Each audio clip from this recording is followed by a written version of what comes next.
그런데 아마 2040년에는 아마 제 생각에는 아이를 거의 낳지 않을 거예요.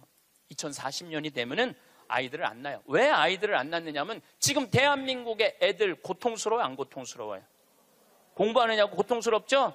경쟁하느냐고 고통스럽죠? 그러니까 애들을 세계에서 가장 애를 안 놓는 나라에 이유가 있는 거예요.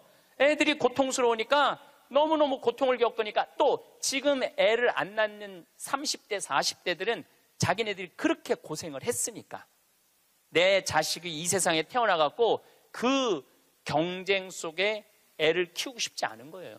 그래서 애를 안 낳는 거예요. 2030년, 40년. 그러니까 지금 여러분들은 자식이라도 낳고 자식한테 투자라도 하지만은 2030년, 40년 되면 아예 자식을 안 낳을 거라는 얘기예요. 지금 대한민국은 저출산 때문에 이 민족이요, 애를 안 낳으면 민족이 사라지게 돼 있어요. 그러니까 이 대한민국의 존재 자체가 걸려 있는 거예요. 이게 정말 보통 심각한 문제가 아니에요. 그러니까 애를 많이 낳는 유일한 방법은 국가에서 대학까지 등록금을 대주는 거예요.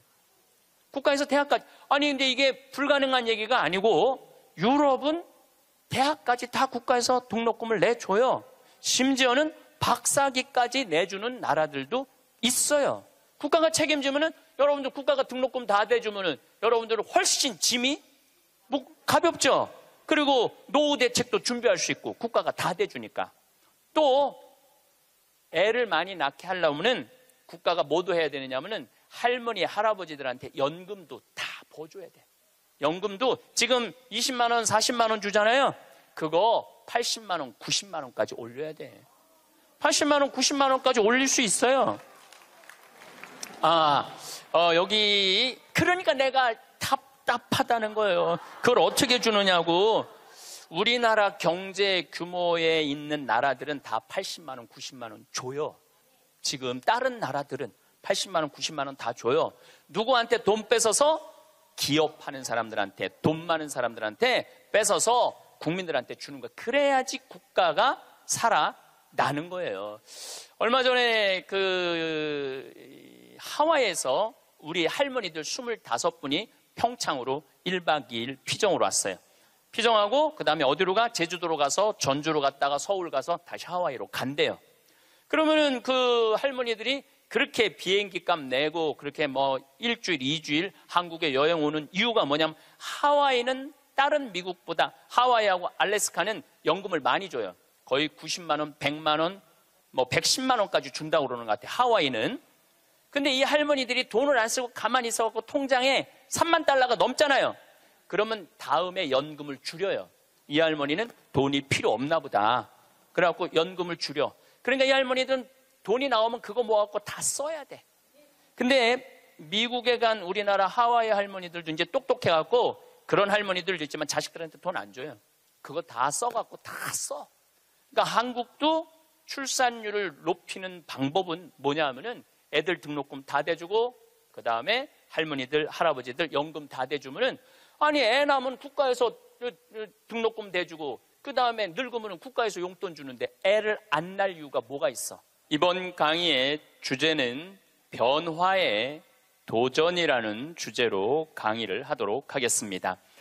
지난 1000년의 발전 속도는 지난 100년의 발전 속도하고 똑같고 지난 100년의 발전 속도는 지난 10년의 발전 속도하고 똑같고 또 지난 10년의 발전 속도는 지난 1년의 발전 속도하고 똑같다고 그래요. 또 지난 1년의 발전 속도는 지난 3개월의 발전 속도하고 똑같다고 그래요.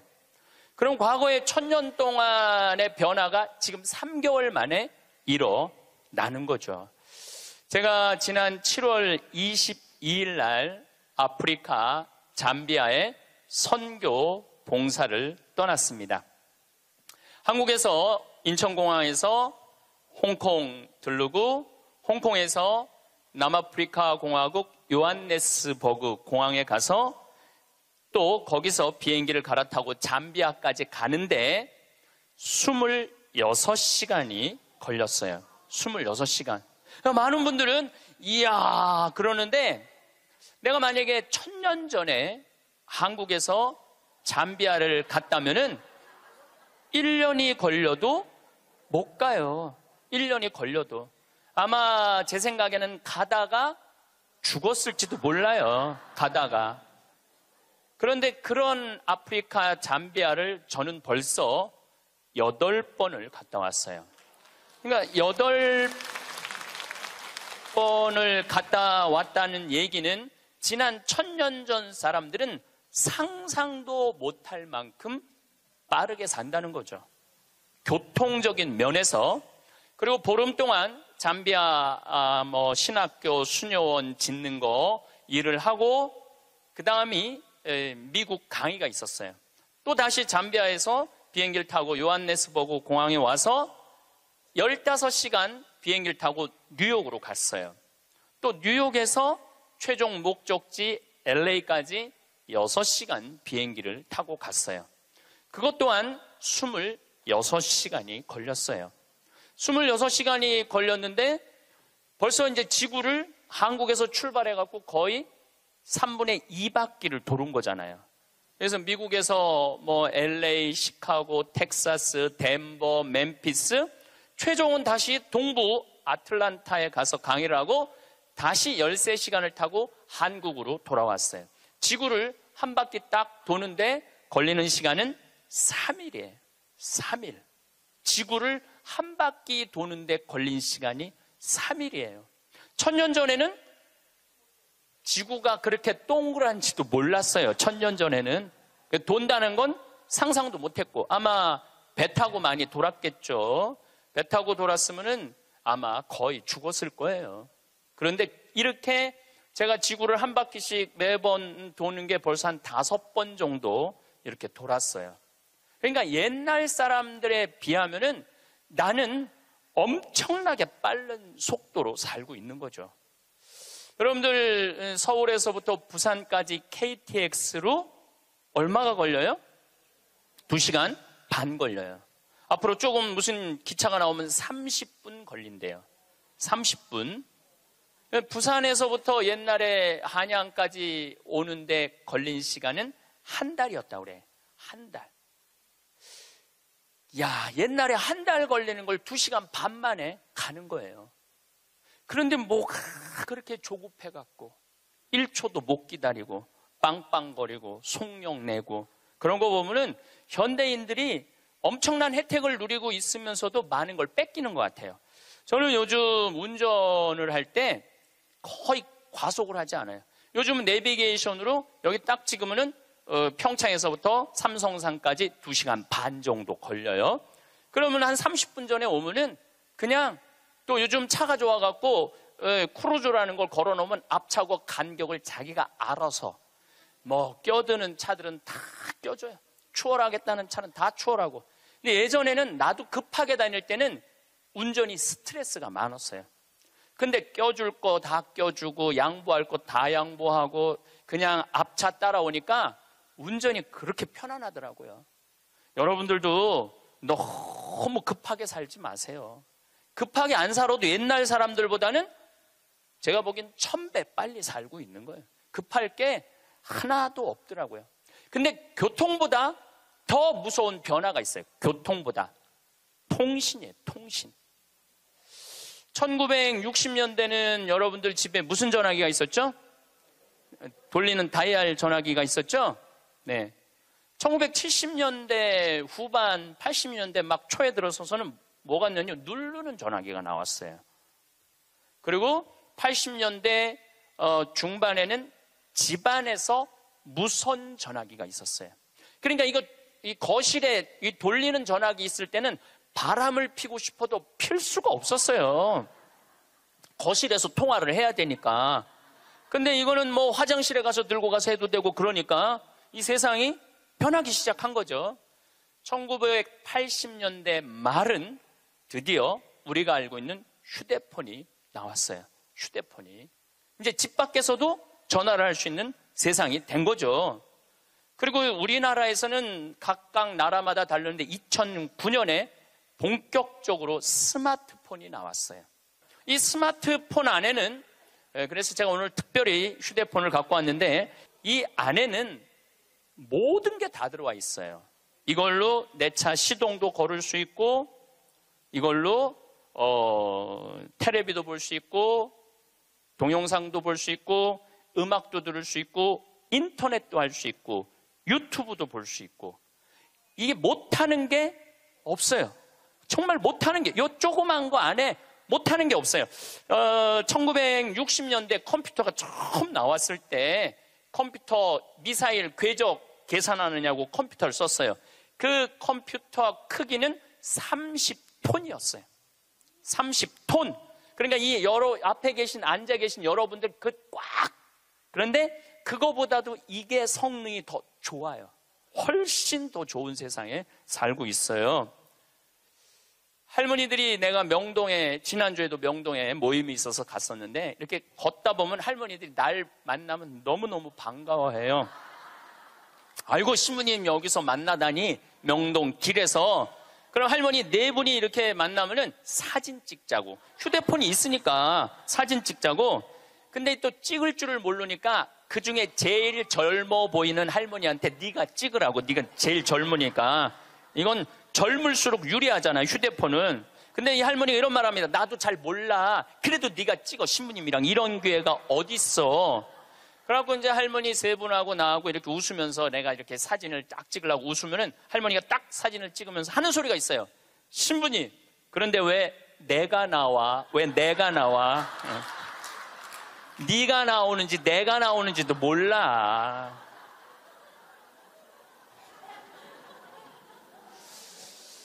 요즘 애들은 태어나면서부터 어떻게 태어나는 줄 아세요? 이러면서 태어나요. 이러면서 태어나면서 요즘 애들은. 그런데 1살, 2살도 그걸 보는데 지금 60대 넘어서는 할머니들은 지금 세상이 어떻게 돌아가고 있는지 모르는 거예요. 1990년대는 세계 10대 기업 중에 일본이 8개를 차지했어요. 근데 2010년에는 세계 10대 기업 중에 일본은 하나도 없어요. 하나도. 지금은 구글, 애플, 페이스북, 아마존. 근데 여기 계신 분들 중에 구글이라는 거가 있는데 그게 뭐 다 알지를 못해. 근데 구글하고 페이스북, 아마존은 텔레비전에 선전을 안 해요. 그리고 구글은 물건을 팔지 않아요. 인터넷으로만 파는데 이 기업의 가치는 700조예요. 700조. 그래갖고 이 요즘 오로지 이 휴대폰 컴퓨터가 시장이 얼마냐면 4,300조예요. 4,300조. 상상도 못할 만큼 크죠. 제가 산호세에 있는 구글 본사에를 갔었어요. 정말로 기가 막히더라고요. 왜냐하면 모든 복도에 먹을 걸 다 놔둬요. 직원들을 위해서. 그리고 거기서 자기가 중간에 뭐 일하다가 수영하고 싶으면 요만한데 물 이렇게 내려와갖고 수영도 하고 모든 식당의 밥을 다 먹을 수 있어. 근데 걔네들은 물건을 팔지 않아요. 그런데도 어마어마한 돈을 벌어요. 그게 뭐 때문이냐면 컴퓨터, 휴대폰 때문에 그래요. 세상은 너무나 많이 변하고 있죠. 제가 논문을 쓸 때 타자기로 논문을 썼어요. 근데 딱 신부가 되니까 286 컴퓨터, 386 컴퓨터, 486 컴퓨터, 586 컴퓨터, 메가 컴퓨터, 기가 컴퓨터가 나왔어요. 그때는 막 이만한 건데 요즘은 요만한 컴퓨터로 나와요.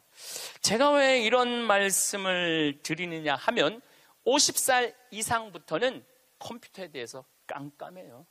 휴대폰에 대해서 깜깜해요. 세상은 컴퓨터, 휴대폰 세상으로 살아가고 있는데 여기 계신 분들은 깜깜이로 살아가는 거야.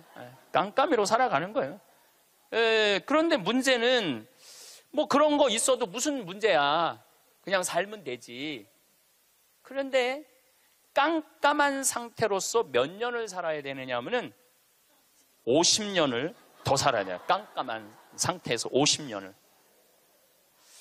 우리 생태마을에 오늘도 이제 피정객들이 들어와 계신데 저녁에 프로그램이 제 강의 말고도 7시부터 8시까지는 별 이야기를 해요. 우주에 관련된. 우리가 이제 생태마을이잖아요. 우주에 관련된. 근데 너무너무 좋아해, 사람들이. 그 이야기를. 그 하는 선생님이 그 공부를 많이 하셨어요. 그래갖고 캐나다에서 오신 분들이 그 별 이야기를 듣고 우리 캐나다 토론토에도 와서 강의해달라고 그럴 정도로. 그래서 그 선생님이 신부님 덕분에 내가 캐나다 가서 강의하게 생겼다고. 그리고 8시부터는 이번에 7월 1일 날 주교님께서 우리 생태마을에 많은 피정객들이 오니까 시카고 대학에서 상담 심리 박사학위를 딴 신부님을 보내주셨어요. 이 신부님은 8시부터 9시까지 무슨 프로그램을 하느냐면 별별 이야기를 해요. 별별 이야기를 다 해보자 이거야. 별별 이야기를. 그래서 이제 뭐 마음이 답답한 분들이 원두막에 모닥불 펴놓고 이야기를 원래는 1시간 하는데 대개 2시간에서 2시간 반 한대요. 근데 할머니 한 분이 별별 이야기를 하는데 이 할머니 하는 말이 그 신부님한테 신부님 나는 일생 남 피해 준 적도 없고 죄 진 적도 없고 신앙생활 열심히 했다는 거예요. 난 정말 부끄럽지 않게 살았는데 며느리가 어느 날 갑자기 자기를 보더니 야인년아 그러더래요. 야인년아 야인년아. 내가 무슨 죄를 졌다고 며느리한테 그 소리를 들어야 되느냐고. 나는 억울해 죽겠다고 1시간 반을 하소연을 하더래요. 내가 그 얘기를 듣고 우리 상담 소장 신부님한테 그랬어요. 그 할머니가 정말로 모르는 게 하나 있다. 그 할머니가 정말로 잘못한 거는 안 죽고 오래 사는 게 잘못한 거다. 그 할머니의 잘못은 안 죽은 거다. 안 죽은 거. 옛날에는 집안에 그 장수하는 어르신이 있으면 집안에 가문의 자랑이었어요. 근데 참 재미난 설문조사가 있었어요. 명문대학교야. 요 근처에 있는 명문대학교 학생들한테 물어봤어요. 10년 전에 부모님이 몇 살까지 살기를 원하느냐고. 근데 10년 전에 명문대학 학생들이 답을 했는데 65세. 부모님이 65세까지 살았으면 좋겠다는 거예요. 근데 또 5년 후에 또 조사를 해봤어요. 똑같은 신입생들한테 부모님들이 몇 년 더 살았으면 좋겠느냐고. 그랬더니 5년 전에는 63세로 줄어들었어요. 부모님이 63세까지 살았으면 좋겠다는 거예요.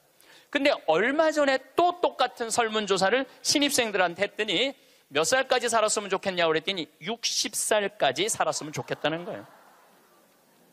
다시 말해서 여기 계신 여러분들은 다 죽어야 돼. 애들의 바람이라면은 다 죽어야 돼. 그런데 부모님 생각하고 자식 생각하고는 너무너무 다른 거예요. 부모님은 손자도 보고 싶고 증손자도 보고 싶고, 그런데 자식들은 다 키웠고 할 일 다 했으니까 죽어라 이거예요. 죽어라. 제가 왜 비행기 얘기도 하고 휴대폰 얘기도 했느냐 하면 세상은 너무나 많이 변하고 있어요. 그런데 누가 세상의 변화를 못 읽느냐 하면 여기 계신 50대, 60대, 70대 되신 분들이 세상이 어떻게 돌아가는지 모르고 있는 거예요. 그게 큰 문제라는 거예요. 그걸 세상이 돌아가는 걸 알면 대처를 할 텐데 세상 돌아가는 거에 대해서 알지를 못하니까 야인년아 이 소리를 듣는 거예요. 그러니까 여러분들 며느리한테 야인년아라는 소리 안 들으려면 어떻게 하면 좋아? 아니지, 죽으라는 얘기가 아니야. 죽으라는 얘기가 아니라 자식하고 같이 살 생각을 처음부터 하지 말아야죠. 왜 자식하고 같은 집에서 살아요? 그러니까 그런 마음으로 인생을 바라봐야 된다는 거예요. 그런데 아마 2040년에는 아마 제 생각에는 아이를 거의 낳지 않을 거예요. 여러분들, 내가 조금 전에 교도소 아주 굉장히 높은 분을 만나고 왔는데 교도소에 죄수 한 명 1년에 돌보는데 들어가는 돈이 2,500만 원이래. 2,500만 원. 일주일에 한 번씩 고기 80년대부터 나왔대. 그리고 요즘 보리가 비싸갖고 다 쌀밥 준대. 다 쌀밥 준대. 보리가 비싸갖고. 그러면은 2,500만 원을 들여갖고 그 사람들을 감옥에다가 집어 넣는 게 낫느냐? 그 사람들 한 달에 200만 원씩 줘가면서 이 세상에서 건강하게 사느냐? 그게 어디가 좋을 것 같아요? 뭐가 좋을 것 같아? 세상에 나와갖고 한 달에 200만 원씩 국가가 줘갖고 쓰는 게 나라 경제에도 도움이 되는 거예요. 우리가 이 자본주의 국가, 민주주의 국가에서 돈을 아낀다고 이게 국가가 돌아가는 게 아니에요. 옛날에 못 먹고 못 살 때는 아껴야지. 근데 지금 대한민국은 돈이 흘러 넘쳐요. 돈이 흘러 넘쳐요. 이거를 골고루 온 국민들한테 다 보내야 돼. 근데 첫 번째 보내는 건 교육비 전액 국가가 부담하는 거예요. 두 번째는 할머니, 할아버지들 국가가 책임지는 거예요. 그러면은 나라는 잘 돌아가게 있어요. 죄도 없어지고 범죄도 없어지고. 학교는 그럼 어떻게 해야 되느냐? 학교 가서는 공부 가르치면 안 돼요. 경쟁을 가르치면 안 되고 사랑하는 방법, 이웃을 배려하는 방법, 협동하는 방법, 재미있게 사는 방법, 노래하고 춤추고 놀이를 가르치면은 대한민국은 정말로 행복한 나라가 될 거예요. 근데 우리는 경쟁만 앞세우는 거예요. 1등만 앞세우는 거예요. 그래서 애들이 참 착하잖아요. 그리고 순한 애들한테 뭐라고 그러냐면 너 그렇게 착해 빠져갖고 어떻게 이 세상을 살라고 그래. 너 독하게 마음 먹고 살아야 돼, 세상. 그러니까 계속 독해라고 그러니까 애들이 중학교, 고등학교만 되면 독해져 있어, 애들이. 독해져 있어요. 이게 지금 대한민국이 뭐가 잘못된 거죠. 이제 앞으로 20년, 30년 후에는 우리가 굳이 공장에 가서 일하지 않아도 돼요. 왜냐하면 누가 다 할 거냐면 로봇가 다 해요. 그러면은 앞으로 20년, 30년 후에 대한민국이 행복하려면 어떻게 해야 되냐면 국민들이 뭐에 정통해야 되냐면 인문학에 정통해야 돼. 인문학이라는 건 뭐냐면은 인간의 가치는 뭐고 어떻게 살아야 되고 어떻게 잘 죽어야 되고 그 높은 정신적인 수준이 있으면은 서로 나누고 사는데 별 문제가 없다는 거예요. 앞으로는 컴퓨터가 우리 반 이상은 해요. 우리 살아가는 거 반 이상은 컴퓨터가 해요. 지난번에 알파고하고 우리 이세돌하고 바둑둔 거 아시죠? 네. 4승 1패. 알파고가 4승 1패 했어요. 이세돌이 1승을 했어. 유일한 1승이에요. 커제는 세계 바둑 1위 커제는 3전 3패. 근데 놀라운 건 알파고가 뭐라고 그랬냐면 인공지능 컴퓨터 얘기하는 거예요. 뭐라고 그랬냐면 이제는 인간하고 더 이상 바둑은 두지 않는다. 수준이 떨어져 갖고 더 이상 바둑은 두지 않는다는 거예요. 인간하고. 왜냐하면 자기 학습을 하거든. 자기 학습. 여러분들 요즘 로보 어드바이저라고 있어요. 로보 어드바이저. 이게 뭐냐면은 주식 투자할 때 이 로보 어드바이저한테 내 거 좀 투자 좀 해달라고 그러면 얘가 투자하는 거야. 근데 이 로보 어드바이저가 투자를 하면은 평균 수익률이 3에서 5%래요. 거의 돈을 날리는 경우는 없대. 그러니까 사람이 분석하는 것보다 누가 분석하는 게 커? 로봇가 분석하는 게 큰 거예요. 그러니까 이 세상이 완전히 새로운 세상으로 넘어가는 거죠. 우리 주위에는 누구라는 인공지능 컴퓨터가 이제 들어왔어요. 우리 집에. 누구라는? 얘가 뭐를 하느냐면 영화도 보여주고 음악도 틀어주고 에어컨도 틀어주고 은행 업무도 봐줘요. 기가 막힌 거예요. 대화도 해주고 주인님 일어나시라고 그러고. 그러니까 이제는 앞으로는 제가 보기엔 2040년에 가면은 결혼도 하지 않을 거예요. 결혼도. 아이를 안 낳는 게 문제가 아니라 아예 결혼을 하지 않을 거예요. 미국에서는 이제 2040년에 뭐가 나왔느냐면 성생활하는 로봇가 나왔어요. 2009년에 라스베가스에서 로봇 전시회를 했는데 록시라는 여자 컴퓨터가 나왔어요. 근데 키가 1m 70, 몸무게가 54kg. 그리고 이 고무 합성 재질로 해갖고 만지면은 여자 피부 만지는 기분이 들어요. 근데 문제는 얘는 오르가즘도 느끼는 거예요. 그러니까 굳이 이제 결혼 안 해도 돼. 아니 왜 굳이 머리 복잡한 여자하고 살아? 아니 같이 잠자리도 해주는 로봇 록시가 나왔는데, 근데 이게 가격이 얼마냐면 1,000만 원이야. 1,000만 원. 근데 앞으로 싸기도 싸죠. 싸요.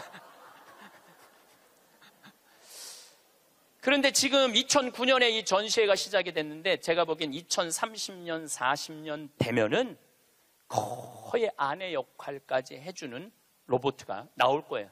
그리고 성격도 고를 수 있대. 까칠한 여자를 고르고 싶으면 까칠한 여자를 고르고, 부드러운 여자를 고르면 부드러운 여자를 고르고. 근데 일본에서 2015년에 무슨 로봇가 나왔느냐면 아즈마 히카리라는 로봇가 나왔어요. 아즈마는 일본어로 나를 맞아주는 아내라는 로봇이야. 나를 맞아주는 아내야. 근데 놀라운 거는 이 아즈마는 취미는 애니메이션 감상이고 특기는 계란 후라이 만들기예요. 좋아하는 음식은 도너츠예요. 벌레를 매우 두려워하지만 열심히 일하는 사람을 위해서는 무엇이든지 도와주는 영웅의 여자야. 이 여자는 아침에 여보 일어나요, 출근해야죠, 남편을 깨워요. 그리고 남편이 저녁에 나 몇 시에 퇴근할 거야, 그럼 날이 더우면 에어컨을 틀어놔요. 목욕물도 데워놔요. 이 로봇은 당연히 성생활도 같이 해주는 로봇이죠. 세상이요, 근데 문제는 이 꼴 저 꼴 안 보고 죽으면 되는데 그 모든 꼴을 다 봐야 돼. 근데 그게 어떤 건지도 모르고 우리는 살아가는 경우가 너무 많아요. 이 록시를 만든 개발자의 최종 목표는 섹스를 넘어서서 실질적인 동반자의 여자를 만드는 게 최종 목표예요. 그러니까 단순히 상담도 고민도 위로도 해주는 거죠. 2040년이 되면은 어떤 로봇가 나오느냐면은 벌써 이제 감정을 느끼기 시작한다고 그래요. 감정을 느끼는 로봇가 나온대요. 그럼 감정을 느끼면은 뭐 이것도 연구하고 저것도 세상 책도 읽어보고 요즘 빅데이터라는 게 있어요. 모든 정보를 모으는 거야. 근데 모든 정보를 모아봤더니 하느님이 있는 것 같아. 로봇가 생각해 보기엔. 그래갖고 나도 좀 세례를 받아야 되겠다. 나도 좀 신앙생활을 해야 되겠다. 그래갖고 나한테 와갖고 신부님 저 세례 좀 주세요. 저 록시가 와갖고 신부님 저 세례 받고 싶어요. 세례 줘야 돼 말아야 돼? 안 돼요? 내가 너 세례 못 줘? 그러면은 얘가 이럴 거예요. 신부님 걱정하지 마세요. 우리가 세례 주는 로봇을 만들면 돼요. 세례 주는 로봇 만들면 돼요. 이게 굉장히 복잡한 이야기인데 이게 진화의 한 과정이에요. 우리가 네안데르탈인 호모사피엔스, 크로마뇽인 이게 다 진화되면서 우리가 됐잖아요. 그럼 우리가 또 진화를 해갖고 그런 DNA 조작 인간, 이 DNA 조작 인간도 제가 언제 얘기를 했냐면 1997년부터 얘기했어요. 앞으로는 DNA 조작 인간이 나올 거라고. 3D 컴퓨터 얘기는 많이 들어봤죠? 네, 그게 그 3D 컴퓨터가 자가용도 찍어내고 권총도 찍어내고 다 찍어내요. 근데 뭘 찍어냈느냐면 콩팥을 찍어냈어. 콩팥을 찍어내갖고 콩팥 상한 10대 소년한테 그 콩팥을 집어넣어줬어요. 완전히 바꿔준 거죠. 콩팥을 3D 컴퓨터로. 근데 걔는 지금 거의 20살이 됐는데 레슬링 선수가 돼 있어요. 그 옛날에 장기 바꾼다 막 그랬잖아요. 그게 이제 벌써 우리 앞에 와 있는 거죠. 제가 너무 앞서 나가는 것 같지만 지구를 3일 만에 한 바퀴 도는 세상에 우리가 살고 있어요.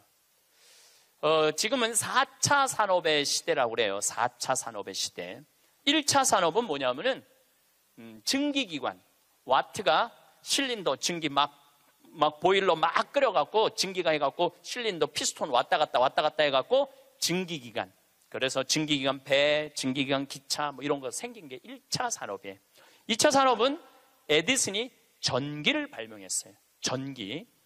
그래갖고 지금 이거 다 전기의 혜택 아니에요. 지금 우리가 전기 없으면은 한순간도 못 살 거예요. 여러분들 냉장고, 밥하는 거, 뭐 뭐든지 세탁기 다 뭘로 돌려? 전기로 돌려요. 그런데 1980년대부터 본격적으로 이제는 누구의 시대가 왔느냐면 컴퓨터 시대가 왔어요. 거기에 혁신적인 사람이 벌써 죽었지만 스티브 잡스라는 사람이에요. 이제는 컴퓨터가 이제 끝나갖고 인공지능이 와갖고 이제는 4차 산업의 시대로 접어들고 있어요. 4차 산업. 4차 산업의 시대는 우리 인간하고 DNA 조작 인간하고 그 다음에 인공지능 인간하고 공유하는 세상이 온다는 거예요. 공유하는 세상이 완전히 새로운 세상이 펼쳐지죠.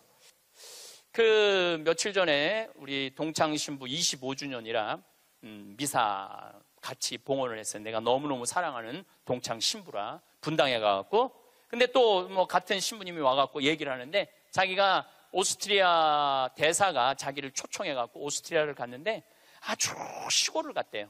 근데 할머니 여섯이서 커피를 이렇게 찻집에서 놓고 토론을 하는데 너무너무 진지하게 토론을 하더래. 근데 뭐 말을 못 알아들으니까 그 대사한테 물어봤대요. 저 지금 무슨 토론하는 거냐고. 할머니 한 분은 철학가의 얘기를 하고 한 할머니는 음악에 대해서 얘기하고 한 할머니는 미술에 대해서 얘기하고 한 할머니는 지금 이 세상에 돌아가는 정치 얘기를 토론을 몇 시간씩 하고 앉아 있다는 거예요. 근데 그거는 저는 뭐 유럽을 다닐 때도 그렇고 미국을 다닐 때도 그렇게 토론한 할머니 할아버지들이 토론하는 모습을 많이 봐요. 또 자식 손자들한테도 그 깊은 얘기를 해줘요. 근데 대한민국의 할머니들을 이렇게 가만히 생각해 보면은 그렇게 토론을 할 수 있는 할머니들이 얼마나 있을까? 이거 물어보고 싶어요. 이제 그냥 밥 먹고 살고 밥 먹고 사는 세상은 지났어요. 이제 여러분들은 텔레비에서 말하는 인문학은 그 젊은 사람들 게 아니고 배운 사람들 게 아니야. 바로 여기 계신 여러분들 거예요. 그래서 인문학 강의. 근데 사실 여기 오신 분들은 아무 문제가 없어. 강의 들으러 여기 왔잖아요. 이 긴 시간. 뭔가 듣는 여러분들은 정신이 깨죠. 정신이 깨요. 근데 듣지도 않고 변화에 대해서 들여다보지 않는 분들은 참 답답한 거예요. 그 시대는 변하는데 나만 안 변해. 그 시대는 변하는데 나만 안 변하는 사람들을 내가 이번에 미국 가서 보고 왔어요. 미국에 가보니까 70년대 이민 간 분들은 70년대 한국만 생각해. 80년대 이민 간 분들은 80년대 한국만 생각해. IMF 때 쫄딱 망했을 때 이민 간 분들은 그때만 생각을 해. IMF 우리가 탈출한 지가 얼만데. 그러니까 70년대 이민 간 분들 얘기를 들어보면 폰이 미국으로 수출했거든요. 그러면 미국의 길에 서 있는 건 다 폰이라는 거야. 그거 무슨 깡통 찌그러뜨려갖고 폰이를 만들어갖고 수출을 했다고 그래요. 그러니까 자기는 한국차 안 산다는 거예요. 근데 폰이 만든 지가 언젠데 아직 폰이 얘기를 해. 한국에 폰이도 없는데. 그리고 내가 우리나라 차들을 타보면은요, 벤츠, BMW 부럽지 않아요. 정말로 차 잘 만들어요. 그런데 70년대 생각만 하는 거예요. 들여다볼 기회가 없으니까. 한국에 30년 동안 안 와봤으니까. 안 와봤으니까 그때 얘기만 하는 거예요. 또 이번에 시카고 강의를 갔는데 시카고는 눈이 많이 온대요. 근데 이 시카고는 눈이 오면은 눈 떨어지기 전에 제설차가 기다리고 있다가 눈이 떨어지면 다 친대. 내가 강원도 산다니까 강원도는 제설차가 2대밖에 없지만은 우리는 눈 떨어지기 전에 다 친다는 거예요. 그분은 80년대 이민 간 분이에요. 제가 강원도 평창에서 살잖아요. 평창도 요즘 눈 떨어지기 전에 제설차 기다리고 있다가 떨어지기 전에 다 쳐요. 염화칼슘 뿌리고. 제가 12월 달에 매일 강의 나오잖아요. 거기 눈 많이 와요. 그러면은 새벽에 보면 다 눈 치는 소리가 들려요. 그러면은 운전하고 나오는 거예요. 그러니까 모르는 거지. 들여다보질 않았으니까. 그리고 자기가 옳다고 고집 주장을 피는 거죠. 근데 가만히 내가 미국에 이민 가신 분들을 보니까 이분들은 미국 책도 안 읽고 한국 책도 안 읽더라고. 근데 미국에 이민 간 분들이 대개 경력을 보면 서울대 졸업한 분들 많아요. 영어 할 줄 알아야지 가잖아요. 그런데도 변화에 적응하지 않으니까 못 견디더라고요. 사람은요, 끝도 없이 공부를 해야 돼요. 제가 미국에 가서 이 얘기를 꼭 해요. 우리나라는 버스를 타고 가다가 앞에 데모를 해. 그럼 버스에 뭐라고 떠요? 목적지까지 제 시간에 못 갈 것 같다. 여기 내려갖고 지하철 몇 호선 여기 있으니까 타고 가면은 될 것 같다. 그런 자막이 떠. 그리고 내가 오는 내 차 기다리는 차가 그거 전부 다 뜨죠? 예. 미국은 상상도 못하는 일이에요. 미국은. 나라가 커갖고 그렇게 할 수가 없어. 우리나라처럼 이 IT 기술이 잘 돼 있는 나라는 세계에서도 없어요. 다니면 얼마나 답답한지 몰라요. 다른 나라 다녀보면은.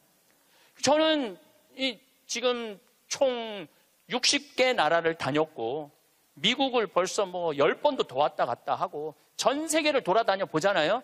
전 세계를 돌아다녀 보면 한국처럼 시스템이 잘 돼 있는 데가 없어요. 한국처럼. 요즘 이제 동계올림픽 한다고 영동고속도로, 고속도로를 다시 깔았거든요. 제가 오늘도 이렇게 나오면서 이거는 고속도로가 아니야. 비단길이야. 얼마나 곱게 깔아놨는지 비단길이에요. 이런 도로를 가진 나라가 그렇게 많지 않아요. 미국도 도로 기가 막히게 잘 깔아요. 걔네들은 정말 상상도 못할 만큼 잘 깔아요. 미국 사람들.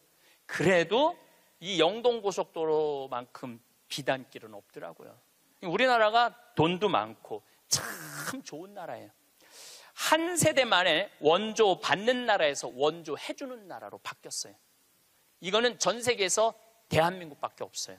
지금 코트라 활동 대단해요. 또 제가 뭐 영남대학 무슨 많은 대학을 이렇게 다녀보면은 서울대학도 마찬가지고 무슨 각 대학마다 제3국에 있는 나라 학생들을 데려다가 공부를 시켜요. 그리고 석박사 과정. 그리고 공부만 시키는 게 아니야. 활동비, 생활비, 뭐 전세비 다 줘요. 그래갖고 여기서 공부하고 거기 가면은 집도 한 채 한대요. 그러니까 우리나라가 그렇게 지금 많이 도와주고 있는 나라예요. 원조 받는 나라에서 원조 해주는 나라로 바뀐 대단한 나라예요. 그리고 개발도상국 동남아시아 국가에서 가장 닮고 싶은 나라 1위는 어디냐면 대한민국이에요. 대한민국을 가장 닮고 싶어요. 그러니까 한국어를 그렇게 많이 배우는 거예요. 여기저기서 한국어를 많이 배우는 거예요. 아시아 국가 중에 민주주의도 1위예요. 미국이 민주주의 지수가 19위, 일본이 20위, 우리나라가 21위예요. 나는 내가 보기에는 미국보다 대한민국이 더 민주주의가 좋은 것 같아. 왜냐하면 경찰서에서 술 먹고 난동 부리고 의자 내던지는 나라는 대한민국밖에 없어요. 공무원들도 마찬가지예요. 뭐 공무원들 부패 지수가 높다 그러지만은 그건 높은 사람들이고 요즘 젊은 공무원들 그 어려운 시험 봐서 통과한 공무원들은요. 오늘도 우리 이 직원이 무슨 우리 이제 생태마을 물건 허가 때문에 읍에 들어갔다 왔는데 그렇게 친절하게 설명을 해주고 도와주더라는 거예요. 근데 미국이나 뭐 유럽이나 가보면요 공무원들이요 얼마나 고압적인데요. 기다리라고 그러면 일주일도 기다려야 되고 2주일도 기다려야 돼. 참 좋은 나라에서 살고 있는 거예요, 여러분들. 세계에서 최단 기간 IMF를 극복한 나라는 우리나라밖에 없어. 3년 8개월 만에. 이것도 금 모은 나라. 대단하지 않아요? 한글의 기적, 문맹률이 1.7%밖에 안 돼요. 98%가 글을 읽을 수 있는 나라예요. 정말로 내가 보는 대한민국은 위대하고 대단한 나라야. 그래서 대한민국을 뭐라고 부르느냐면 대단해서 대한민국이라고 그러는 거야. 대단해서 대한민국이라고. 더 놀라운 건 1970년대에서부터 2010년까지 필리핀은 국민소득이 10배 증가했어요. 필리핀이 1970년서부터 2010년까지 40년 만에. 그러니까 1970년대는 필리핀이 우리보다 잘 살았다는 얘기죠. 근데 1970년대부터 2010년까지 필리핀은 10배 늘었는데 대한민국은 몇 배가 국민소득이 늘었느냐면 82배가 늘었어요. 82배. 상상을 초월할 만큼 우리가 돈도 많이 버는 나라예요. 중소기업 대표로 은퇴 3년 차인 박모 씨. 회사 생활을 할 때 일도 잘하고 애살이 있어서 열심히 키웠던 아끼는 후배가 있었다고 합니다. 그 후배가 모친상을 당했다는 연락을 받고 먼 거리였지만 아내와 함께 몇 시간을 운전해 갔는데 손님도 문상객도 거의 없다시피 하여 1시간을 넘게 둘이 앉아 있다가 왔다고 합니다. 서울에서 출발해서 가다 보니 낮 시간대에 도착해 다른 손님들이 거의 없었고 분명히 후배도 나와 인사를 나누고 조의금 또한 두둑히 넣었는데 무슨 이유에서인지 장례식장을 다녀온 후로 별다른 인사나 연락 한 통 없어서 굉장히 실망했다고 토로한 적이 있습니다. 함께 회사 생활을 할 때는 간이며 쓸개며 다 빼줄 것처럼 귀찮을 정도로 옆에 찰싹 붙어서 이것저것 물어보고 살갑게 굴더니 이제는 은퇴하고 더 이상 만날 일도 없고 나에게 잘 보일 일도 없어서 그런가 싶어서 굉장히 섭섭하고 속상했다고 털어놓았는데요. 많은 50, 60대 분들이 현역 시절에는 그래도 나름 잘 나가고 인간관계도 좋았는데 은퇴 후 사람 간의 관계가 멀어지거나 계속 관계를 이어가기가 어렵다고 말합니다. 그래서 오늘은 은퇴 후 절대 만나지 말아야 할 사람들에 대해서 말씀드리겠습니다. 은퇴 후 만나면 안 되는 사람 첫 번째는 다녔던 회사 사람들입니다. 은퇴 이후에도 다니던 회사 사람들과 꾸준하게 연락도 하고 가끔 모임도 가지는 게 노년에 외롭지 않고 서로 좋은 거 아니냐고 말씀하시는 분들도 계실 텐데요. 사람들은 흔히 직장에서 맺은 인간관계가 은퇴 후에도 지속될 것으로 기대하곤 합니다. 회사에서 가깝게 지내면서 물심양면으로 도와주고 잘해줬다면 그런 생각을 더더욱 하게 될 텐데요. 하지만 은퇴를 하게 되면 이해를 바탕으로 한 인간관계는 마치 쌓아놓은 모래성과 같아서 만남이 자연스럽게 줄어들 수밖에 없습니다. 여러분들도 은퇴 후 현재 연락하고 있거나 만남을 유지하는 전 직장 동료가 거의 없으실 겁니다. 휴대폰에 저장된 연락처만 훑어봐도 그렇습니다.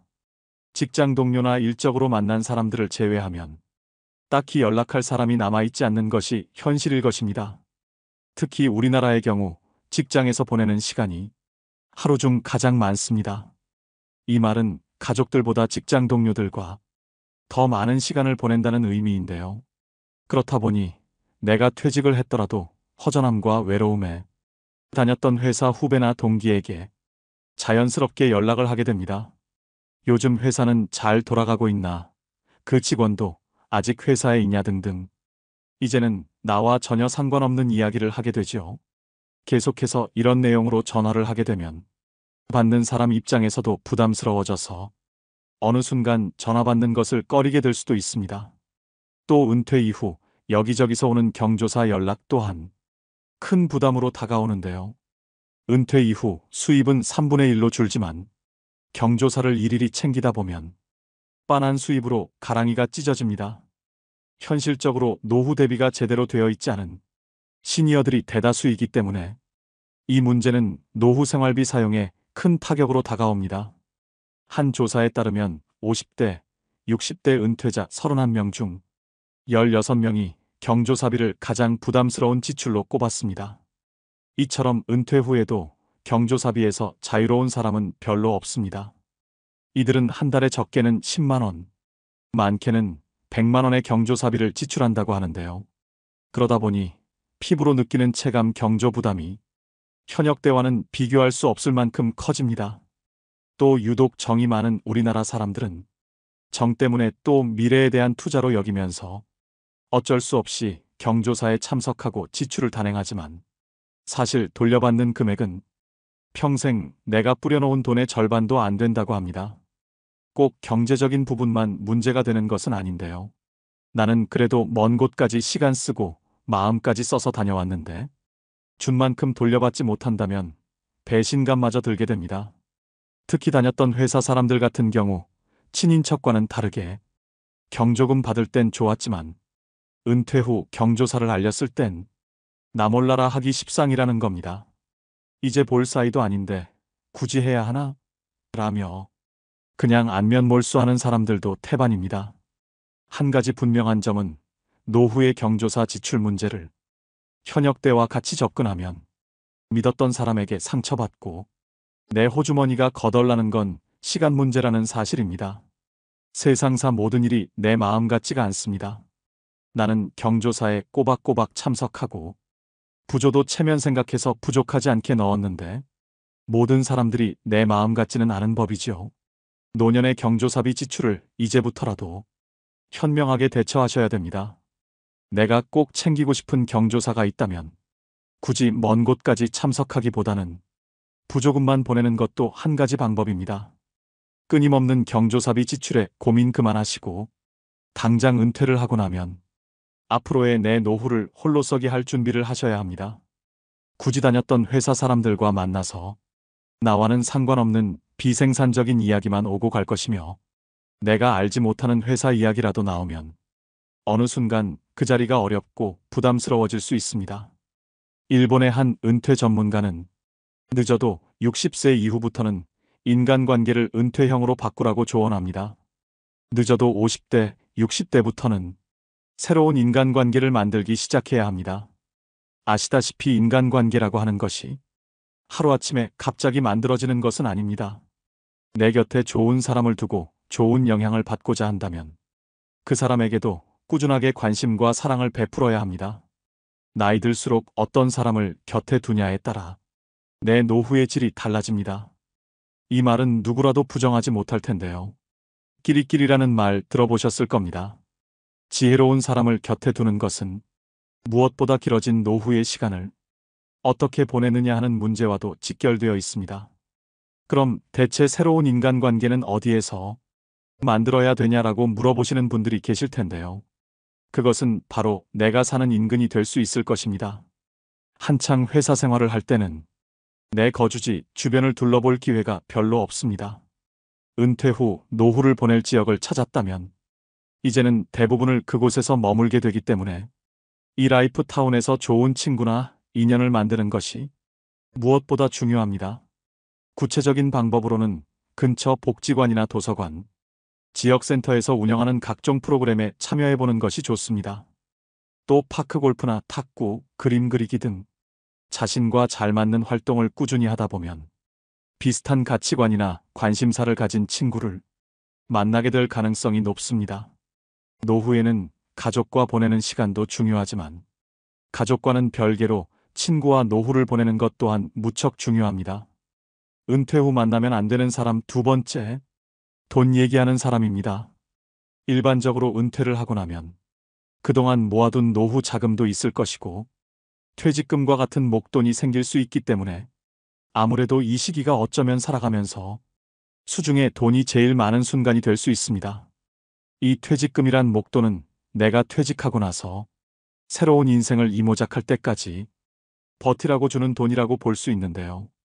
퇴직하기 전까지 고정적으로 들어가는 생활비가 있을 텐데요. 예를 들어 한 달 생활비로 300만 원씩 쓰던 것을 퇴직 후 절반 이상으로 줄여야 될 수도 있습니다. 물론 퇴직금 외에도 모아놓은 현금성 자산이 많고 연금도 매달 500씩 꼬박꼬박 들어온다면 앞으로 남은 노후가 크게 문제 없겠지만 앞서 말씀드렸다시피 대부분의 은퇴자들은 노후 준비를 충분히 해놓지 못한 분들이 더 많습니다. 그래서 은퇴 후 생활비를 먼저 줄이는 것이 급선무인데요.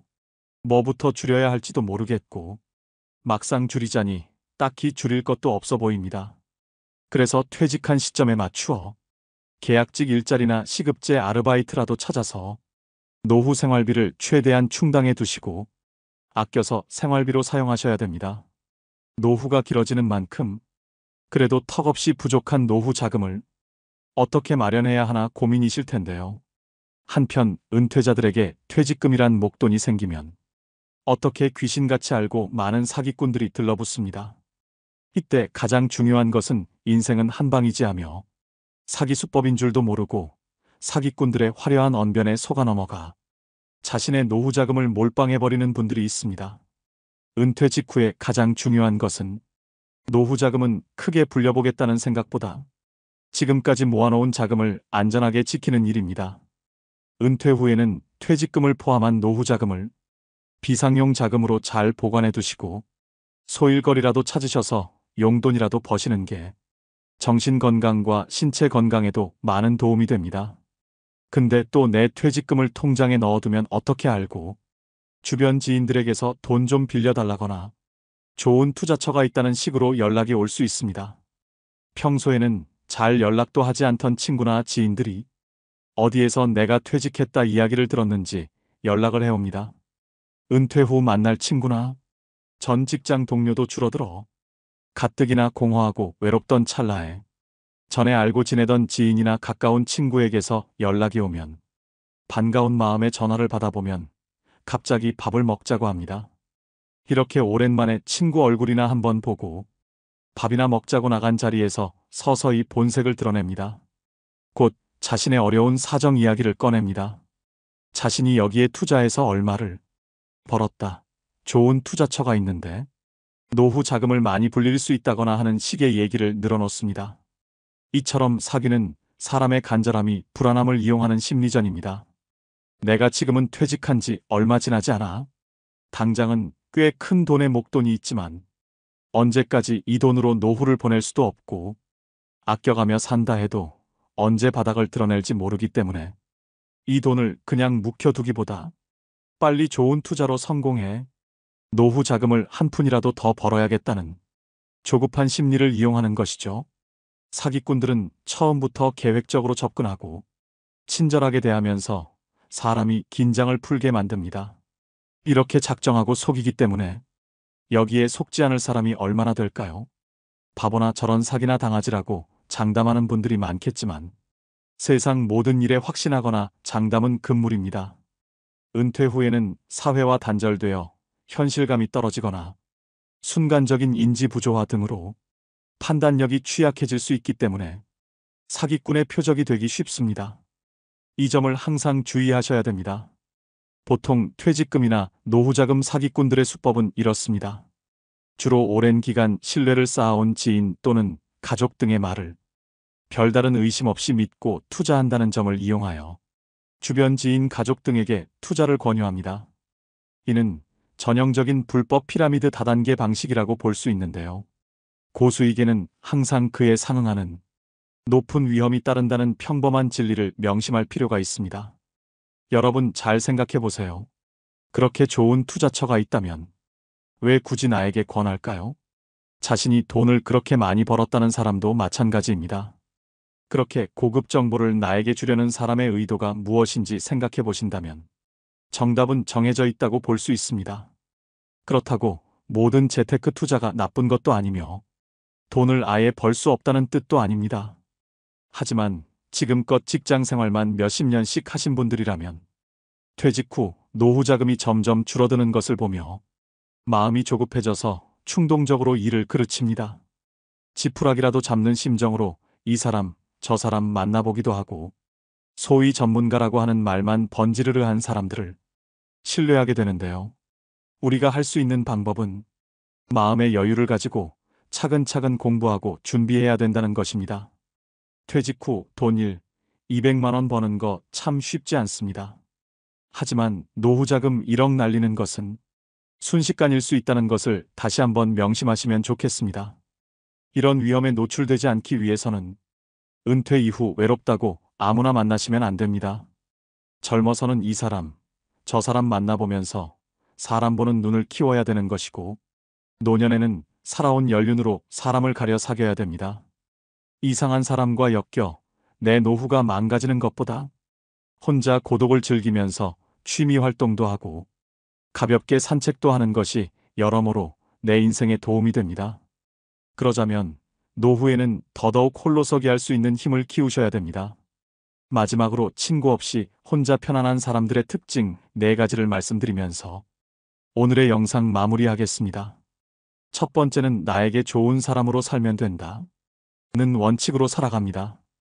혼자 잘 지내는 사람은 모두를 만족시키려고 애쓰지 않습니다.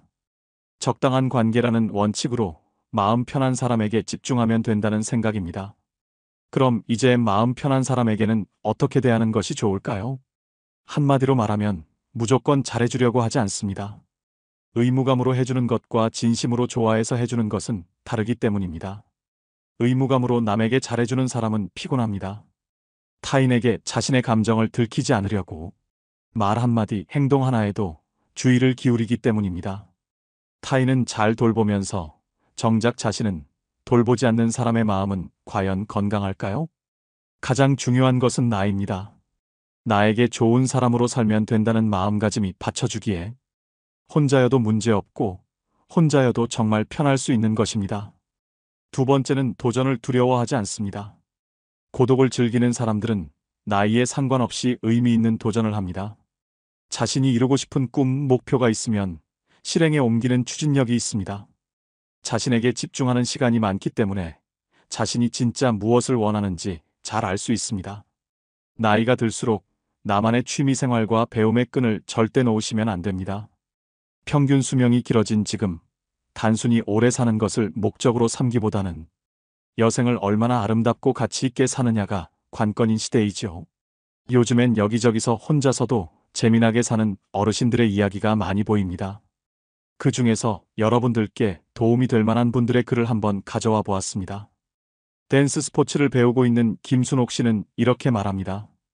주변에 은퇴하신 분들을 봤는데 아직 할머니, 할아버지라고 하기엔 너무나 젊고 건강한 분들이 많은 거예요. 결국 외적인 부분도 중요하지만 정신적인 부분도 테라피가 필요하다고 느꼈죠. 오래전부터 댄스 스포츠를 취미로 하고 있었는데 그게 제격이다 싶었어요. 음악이 지니는 치유 효과와 더불어 춤을 통해 전신 운동이 가능하니 너무 좋잖아요. 제가 느꼈던 그 매력과 즐거움을 전파하고 싶은 마음에 주변 사람들에게 추천하고 있습니다. 김순옥 씨의 말처럼 무엇인가 배우고 즐기겠다는 생각으로 시작해보세요. 굳이 학원이나 문화센터가 아니더라도 책을 보며 배워도 좋고 유튜브로 공부해도 좋습니다. 무슨 취미든 본인에게 맞는 것을 하면 됩니다. 세 번째는 모든 사람들에게 인정받으려고 하지 않습니다. 혼자 잘 지내는 사람들은 인간관계에서 모든 사람들과 잘 지내려고 하지 않습니다. 그리고 모든 사람들에게 인정받으려고 하지 않습니다. 서로가 다르다는 것을 인정하고 서로가 맞지 않는다면 그것 또한 인정합니다.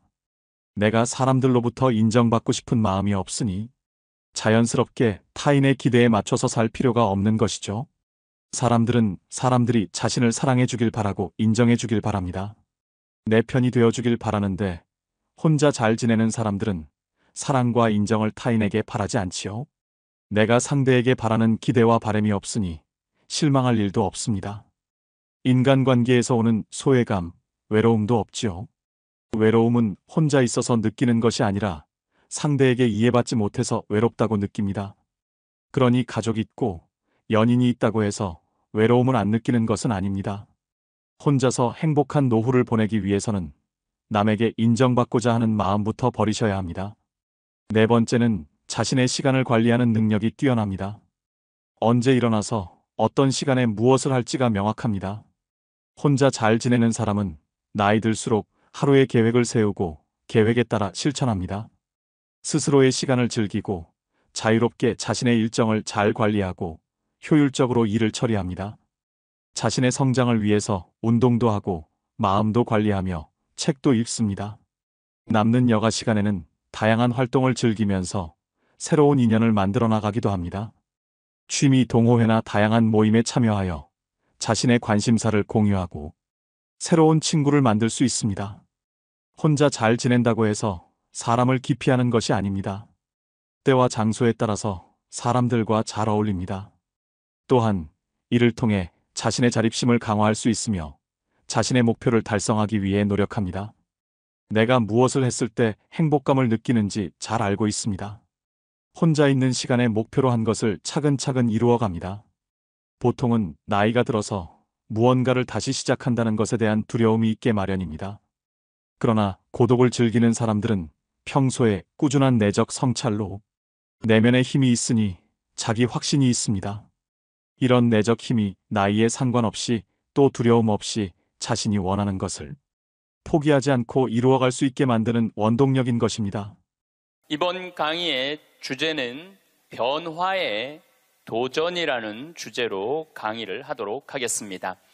지난 1000년의 발전 속도는 지난 100년의 발전 속도하고 똑같고, 지난 100년의 발전 속도는 지난 10년의 발전 속도하고 똑같고, 또 지난 10년의 발전 속도는 지난 1년의 발전 속도하고 똑같다고 그래요.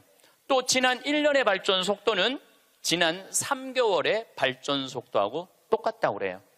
그럼 과거의 1000년 동안의 변화가 지금 3개월 만에 일어나는 거죠. 제가 지난 7월 22일 날 아프리카 잠비아에 선교 봉사를 떠났습니다. 한국에서 인천공항에서 홍콩 들르고, 홍콩에서 남아프리카 공화국 요한네스버그 공항에 가서 또 거기서 비행기를 갈아타고 잠비아까지 가는데 26시간이 걸렸어요. 26시간. 많은 분들은 이야 그러는데, 내가 만약에 1000년 전에 한국에서 잠비아를 갔다면은 1년이 걸려도 못 가요. 1년이 걸려도. 아마 제 생각에는 가다가 죽었을지도 몰라요. 가다가. 그런데 그런 아프리카 잠비아를 저는 벌써 8번을 갔다 왔어요. 그러니까 8번을 갔다 왔다는 얘기는 지난 1000년 전 사람들은 상상도 못할 만큼 빠르게 산다는 거죠. 교통적인 면에서. 그리고 보름 동안 잠비아 신학교 수녀원 짓는 거 일을 하고, 그 다음이 미국 강의가 있었어요. 또 다시 잠비아에서 비행기를 타고 요한네스버그 공항에 와서 15시간 비행기를 타고 뉴욕으로 갔어요. 또 뉴욕에서 최종 목적지 LA까지 6시간 비행기를 타고 갔어요. 그것 또한 26시간이 걸렸어요. 26시간이 걸렸는데 벌써 이제 지구를 한국에서 출발해갖고 거의 3분의 2바퀴를 도는 거잖아요. 그래서 미국에서 LA, 시카고, 텍사스, 덴버, 멤피스, 최종은 다시 동부 아틀란타에 가서 강의를 하고 다시 13시간을 타고 한국으로 돌아왔어요. 지구를 한 바퀴 딱 도는데 걸리는 시간은 3일이에요. 3일. 지구를 한 바퀴 도는데 걸린 시간이 3일이에요. 1000년 전에는 지구가 그렇게 동그란지도 몰랐어요. 1000년 전에는. 돈다는 건 상상도 못했고, 아마 배 타고 많이 돌았겠죠. 배 타고 돌았으면은 아마 거의 죽었을 거예요. 그런데 이렇게 제가 지구를 한 바퀴씩 매번 도는 게 벌써 한 5번 정도 이렇게 돌았어요. 그러니까 옛날 사람들에 비하면은 나는 엄청나게 빠른 속도로 살고 있는 거죠. 여러분들 서울에서부터 부산까지 KTX로 얼마가 걸려요? 2시간 반 걸려요. 앞으로 조금 무슨 기차가 나오면 30분 걸린대요. 30분. 부산에서부터 옛날에 한양까지 오는데 걸린 시간은 한 달이었다고 그래. 한 달. 야, 옛날에 한 달 걸리는 걸 2시간 반 만에 가는 거예요. 그런데 뭐가 그렇게 조급해갖고 1초도 못 기다리고 빵빵거리고 속력 내고 그런 거 보면은 현대인들이 엄청난 혜택을 누리고 있으면서도 많은 걸 뺏기는 것 같아요. 저는 요즘 운전을 할 때 거의 과속을 하지 않아요. 요즘은 내비게이션으로 여기 딱 찍으면은 평창에서부터 삼성산까지 2시간 반 정도 걸려요. 그러면 한 30분 전에 오면은 그냥 또 요즘 차가 좋아갖고 크루즈라는 걸 걸어놓으면 앞차고 간격을 자기가 알아서 뭐 껴드는 차들은 다 껴줘요. 추월하겠다는 차는 다 추월하고. 근데 예전에는 나도 급하게 다닐 때는 운전이 스트레스가 많았어요. 근데 껴줄 거 다 껴주고 양보할 거 다 양보하고 그냥 앞차 따라오니까 운전이 그렇게 편안하더라고요. 여러분들도 너무 급하게 살지 마세요. 급하게 안 살아도 옛날 사람들보다는 제가 보기엔 1000배 빨리 살고 있는 거예요. 급할 게 하나도 없더라고요. 근데 교통보다 더 무서운 변화가 있어요. 교통보다. 통신이에요, 통신. 1960년대는 여러분들 집에 무슨 전화기가 있었죠? 돌리는 다이얼 전화기가 있었죠? 네. 1970년대 후반, 80년대 막 초에 들어서서는 뭐가 있냐면 누르는 전화기가 나왔어요. 그리고 80년대 중반에는 집안에서 무선 전화기가 있었어요. 그러니까 이 거실에 이 돌리는 전화기 있을 때는 바람을 피고 싶어도 필 수가 없었어요. 거실에서 통화를 해야 되니까. 근데 이거는 뭐 화장실에 가서 들고 가서 해도 되고 그러니까 이 세상이 변하기 시작한 거죠. 1980년대 말은 드디어 우리가 알고 있는 휴대폰이 나왔어요. 휴대폰이. 이제 집 밖에서도 전화를 할 수 있는 세상이 된 거죠. 그리고 우리나라에서는 각각 나라마다 다르는데 2009년에 본격적으로 스마트폰이 나왔어요. 이 스마트폰 안에는, 그래서 제가 오늘 특별히 휴대폰을 갖고 왔는데 이 안에는 모든 게 다 들어와 있어요.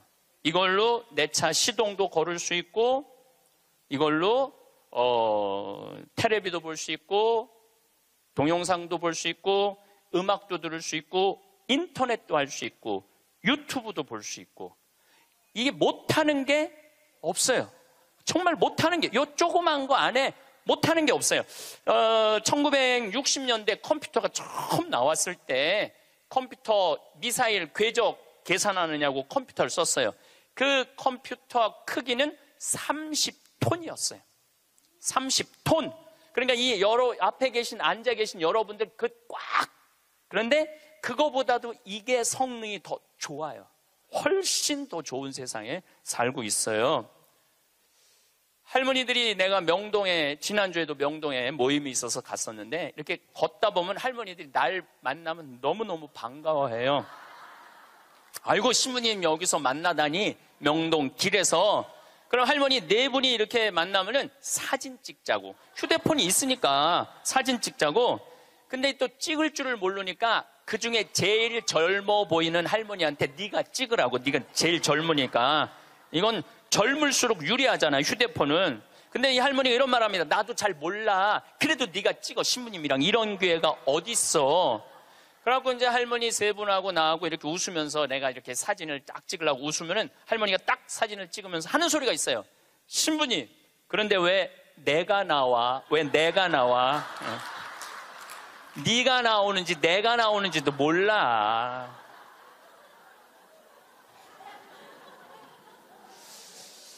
요즘 애들은 태어나면서부터 어떻게 태어나는 줄 아세요? 이러면서 태어나요. 이러면서, 태어나면서. 요즘 애들은. 그런데 1살, 2살도 그걸 보는데 지금 60대 넘어서는 할머니들은 지금 세상이 어떻게 돌아가고 있는지 모르는 거예요. 1990년대는 세계 10대 기업 중에 일본이 8개를 차지했어요. 근데 2010년에는 세계 10대 기업 중에 일본은 하나도 없어요. 하나도. 지금은 구글, 애플, 페이스북, 아마존. 근데 여기 계신 분들 중에 구글이라는 거가 있는데 그게 뭐 다 알지를 못해. 근데 구글하고 페이스북, 아마존은 텔레비전에 선전을 안 해요. 그리고 구글은 물건을 팔지 않아요.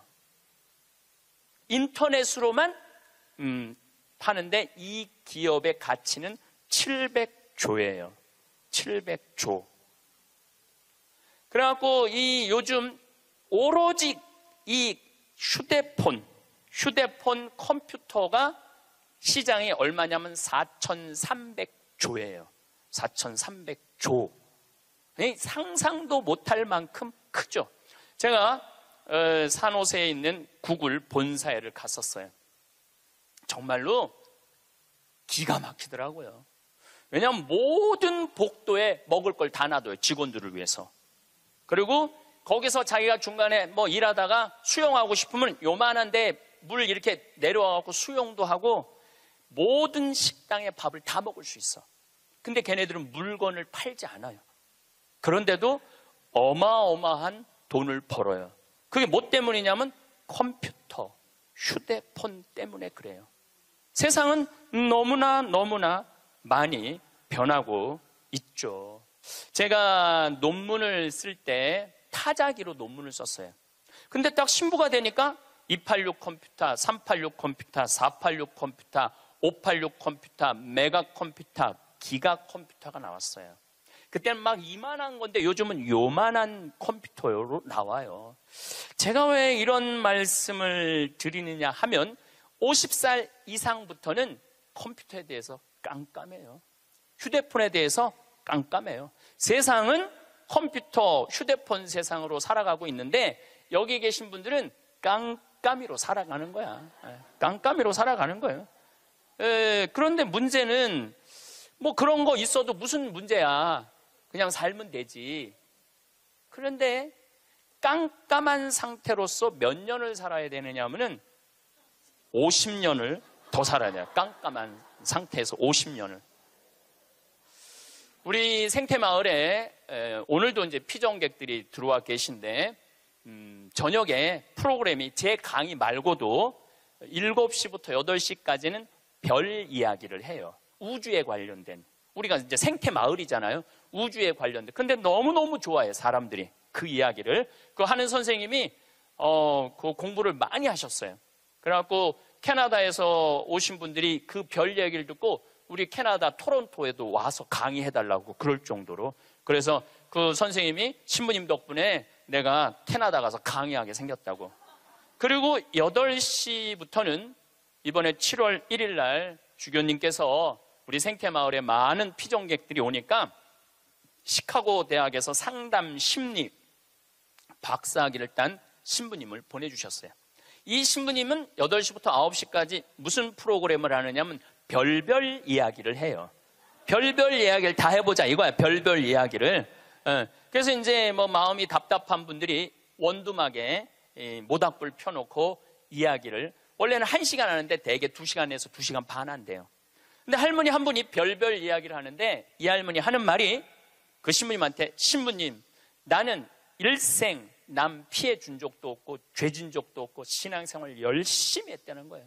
난 정말 부끄럽지 않게 살았는데 며느리가 어느 날 갑자기 자기를 보더니 야인년아 그러더래요. 야인년아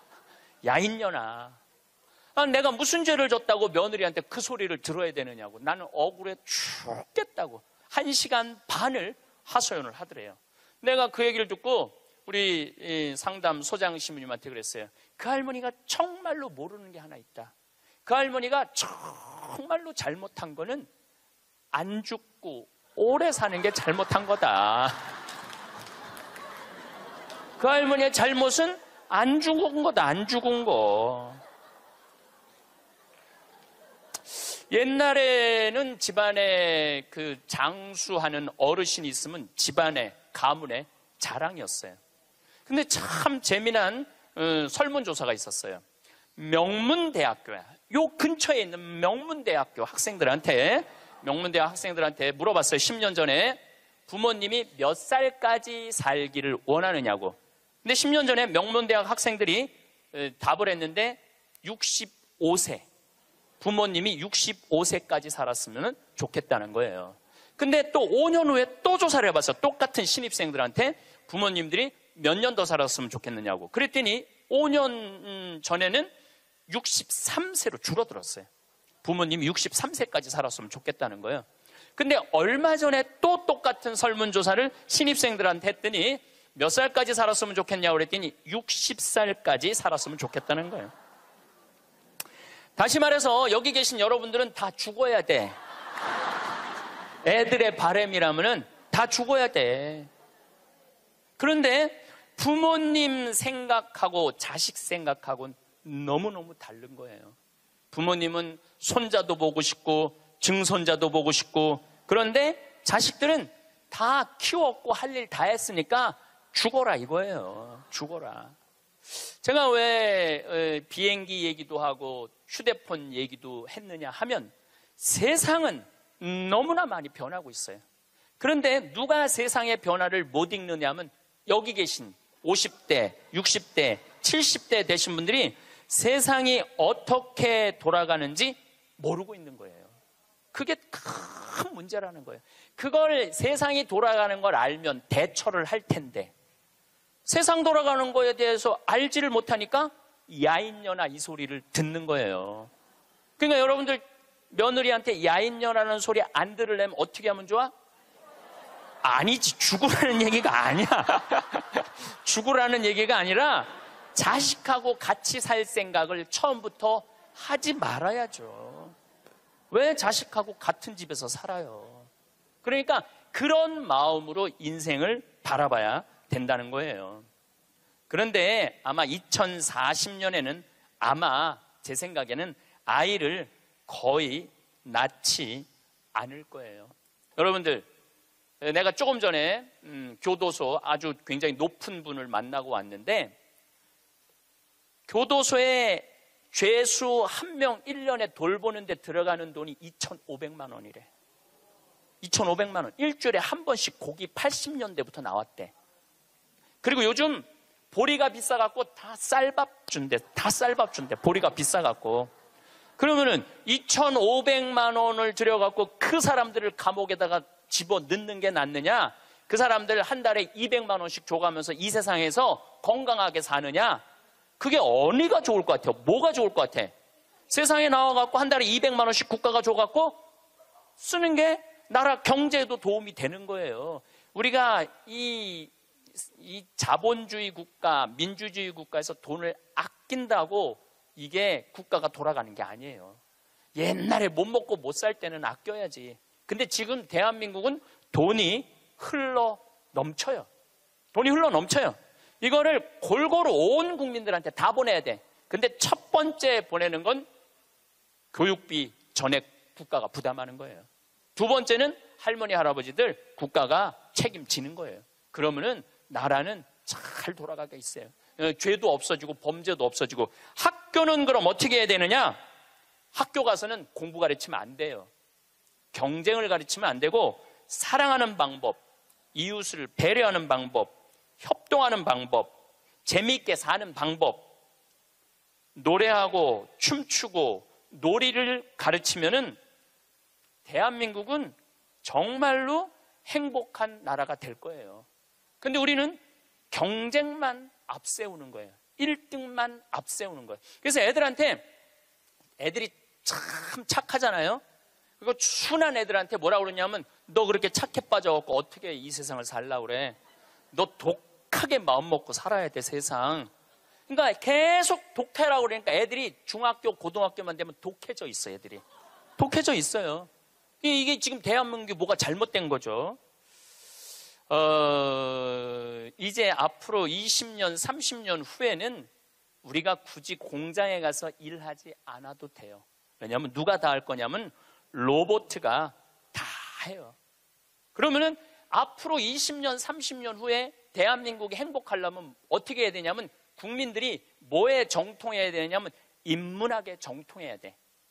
인문학이라는 건 뭐냐면은 인간의 가치는 뭐고, 어떻게 살아야 되고, 어떻게 잘 죽어야 되고, 그 높은 정신적인 수준이 있으면은 서로 나누고 사는데 별 문제가 없다는 거예요. 앞으로는 컴퓨터가 우리 반 이상은 해요. 우리 살아가는 거 반 이상은 컴퓨터가 해요. 지난번에 알파고하고 우리 이세돌하고 바둑둔 거 아시죠? 네. 4승 1패. 알파고가 4승 1패 했어요. 이세돌이 1승을 했어. 유일한 1승이에요. 커제는 세계 바둑 1위 커제는 3전 3패. 근데 놀라운 건 알파고가 뭐라고 그랬냐면 인공지능 컴퓨터 얘기하는 거예요. 뭐라고 그랬냐면 이제는 인간하고 더 이상 바둑은 두지 않는다. 수준이 떨어져 갖고 더 이상 바둑은 두지 않는다는 거예요. 인간하고. 왜냐하면 자기 학습을 하거든. 자기 학습. 여러분들 요즘 로보 어드바이저라고 있어요. 로보 어드바이저. 이게 뭐냐면은 주식 투자할 때 이 로보 어드바이저한테 내 거 좀 투자 좀 해달라고 그러면 얘가 투자하는 거야. 근데 이 로보 어드바이저가 투자를 하면은 평균 수익률이 3에서 5%래요. 거의 돈을 날리는 경우는 없대. 그러니까 사람이 분석하는 것보다 누가 분석하는 게 커? 로봇가 분석하는 게 큰 거예요. 그러니까 이 세상이 완전히 새로운 세상으로 넘어가는 거죠. 우리 주위에는 누구라는 인공지능 컴퓨터가 이제 들어왔어요. 우리 집에. 누구라는? 얘가 뭐를 하느냐면 영화도 보여주고 음악도 틀어주고 에어컨도 틀어주고 은행 업무도 봐줘요.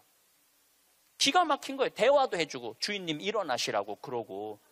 그러니까 이제는 앞으로는 제가 보기엔 2040년에 가면은 결혼도 하지 않을 거예요. 결혼도. 아이를 안 낳는 게 문제가 아니라 아예 결혼을 하지 않을 거예요. 미국에서는 이제 2040년에 뭐가 나왔느냐면 성생활하는 로봇가 나왔어요. 2009년에 라스베가스에서 로봇 전시회를 했는데 록시라는 여자 컴퓨터가 나왔어요. 근데 키가 1m 70, 몸무게가 54kg. 그리고 이 고무 합성 재질로 해갖고 만지면은 여자 피부 만지는 기분이 들어요. 근데 문제는 얘는 오르가즘도 느끼는 거예요.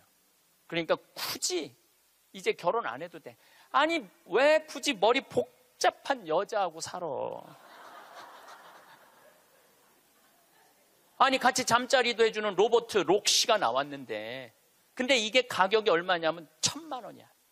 1,000만 원. 근데 앞으로 싸기도 싸죠. 싸요. 그런데 지금 2009년에 이 전시회가 시작이 됐는데 제가 보기엔 2030년, 40년 되면은 거의 아내 역할까지 해주는 로봇가 나올 거예요. 그리고 성격도 고를 수 있대. 까칠한 여자를 고르고 싶으면 까칠한 여자를 고르고 부드러운 여자를 고르면 부드러운 여자를 고르고. 근데 일본에서 2015년에 무슨 로봇가 나왔느냐면 아즈마 히카리라는 로봇가 나왔어요. 아즈마는 일본어로 나를 맞아주는 아내라는 로봇이야. 나를 맞아주는 아내야. 근데 놀라운 거는 이 아즈마는 취미는 애니메이션 감상이고 특기는 계란 후라이 만들기예요. 좋아하는 음식은 도너츠예요. 벌레를 매우 두려워하지만 열심히 일하는 사람을 위해서는 무엇이든지 도와주는 영웅의 여자야. 이 여자는 아침에 여보 일어나요. 출근해야죠. 남편을 깨워요. 그리고 남편이 저녁에 나 몇 시에 퇴근할 거야. 그럼 날이 더우면 에어컨을 틀어놔요. 목욕물도 데워놔요. 이 로봇은 당연히 성생활도 같이 해주는 로봇이죠. 세상이요. 근데 문제는 이 꼴 저 꼴 안 보고 죽으면 되는데 그 모든 꼴을 다 봐야 돼. 근데 그게 어떤 건지도 모르고 우리는 살아가는 경우가 너무 많아요. 이 록시를 만든 개발자의 최종 목표는 섹스를 넘어서서 실질적인 동반자의 여자를 만드는 게 최종 목표예요. 그러니까 단순히 상담도 고민도 위로도 해주는 거죠. 2040년이 되면은 어떤 로봇가 나오느냐면은 벌써 이제 감정을 느끼기 시작한다고 그래요. 감정을 느끼는 로봇가 나온대요. 그럼 감정을 느끼면은 뭐 이것도 연구하고 저것도 세상 책도 읽어보고 요즘 빅데이터라는 게 있어요. 모든 정보를 모으는 거야. 근데 모든 정보를 모아봤더니 하느님이 있는 것 같아. 로봇가 생각해 보기엔. 그래갖고 나도 좀 세례를 받아야 되겠다. 나도 좀 신앙생활을 해야 되겠다. 그래갖고 나한테 와갖고 신부님 저 세례 좀 주세요. 저 록시가 와갖고 신부님 저 세례 받고 싶어요. 세례 줘야 돼 말아야 돼? 안 돼요? 내가 너 세례 못 줘. 그러면은 얘가 이럴 거예요. 신부님 걱정하지 마세요. 우리가 세례 주는 로봇을 만들면 돼요. 세례 주는 로봇 만들면 돼요. 이게 굉장히 복잡한 이야기인데 이게 진화의 한 과정이에요. 우리가 무슨 뭐 네안데르탈인, 무슨 뭐 호모사피엔스, 크로마뇽인, 이게 다 진화되면서 우리가 됐잖아요. 그럼 우리가 또 진화를 해갖고 그런 DNA 조작 인간, 이 DNA 조작 인간도 제가 언제 얘기를 했냐면 1997년부터 얘기했어요. 앞으로는 DNA 조작 인간이 나올 거라고. 3D 컴퓨터 얘기는 많이 들어봤죠? 네, 그게 그 3D 컴퓨터가 자가용도 찍어내고 권총도 찍어내고 다 찍어내요. 근데 뭘 찍어냈느냐면 콩팥을 찍어냈어. 콩팥을 찍어내갖고 콩팥 상한 10대 소년한테 그 콩팥을 집어넣어줬어요. 완전히 바꿔준 거죠. 콩팥을 3D 컴퓨터로. 근데 걔는 지금 거의 20살이 됐는데 레슬링 선수가 돼 있어요. 그 옛날에 뭐 장기 바꾼다 막 그랬잖아요. 그게 이제 벌써 우리 앞에 와 있는 거죠. 제가 너무 앞서 나가는 것 같지만 지구를 3일 만에 한 바퀴 도는 세상에 우리가 살고 있어요. 지금은 4차 산업의 시대라고 그래요. 4차 산업의 시대. 1차 산업은 뭐냐면은 증기기관, 와트가 실린더 증기 막 보일러 막 끓여갖고 증기가 해갖고 실린더 피스톤 왔다 갔다 해갖고 증기기관. 그래서 증기기관 배, 증기기관 기차 뭐 이런 거 생긴 게 1차 산업이에요. 2차 산업은 에디슨이 전기를 발명했어요. 전기. 그래갖고 지금 이거 다 전기의 혜택 아니에요.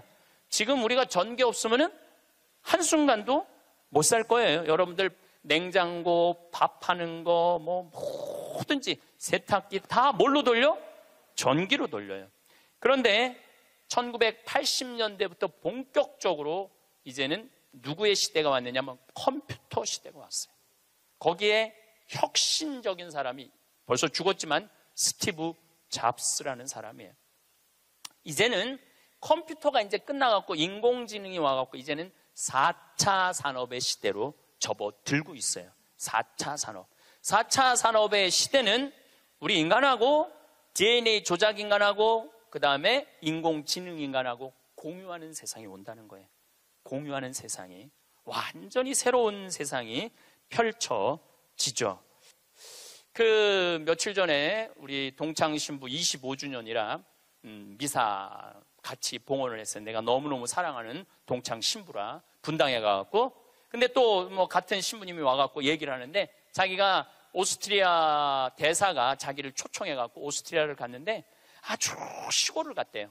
근데 할머니 6이서 커피를 이렇게 찻집에서 놓고 토론을 하는데 너무너무 진지하게 토론을 하더래. 근데 뭐 말을 못 알아들으니까 그 대사한테 물어봤대요. 저 지금 무슨 토론하는 거냐고. 할머니 한 분은 철학가의 얘기를 하고 한 할머니는 음악에 대해서 얘기하고 한 할머니는 미술에 대해서 얘기하고 한 할머니는 지금 이 세상에 돌아가는 정치 얘기를 토론을 몇 시간씩 하고 앉아 있다는 거예요.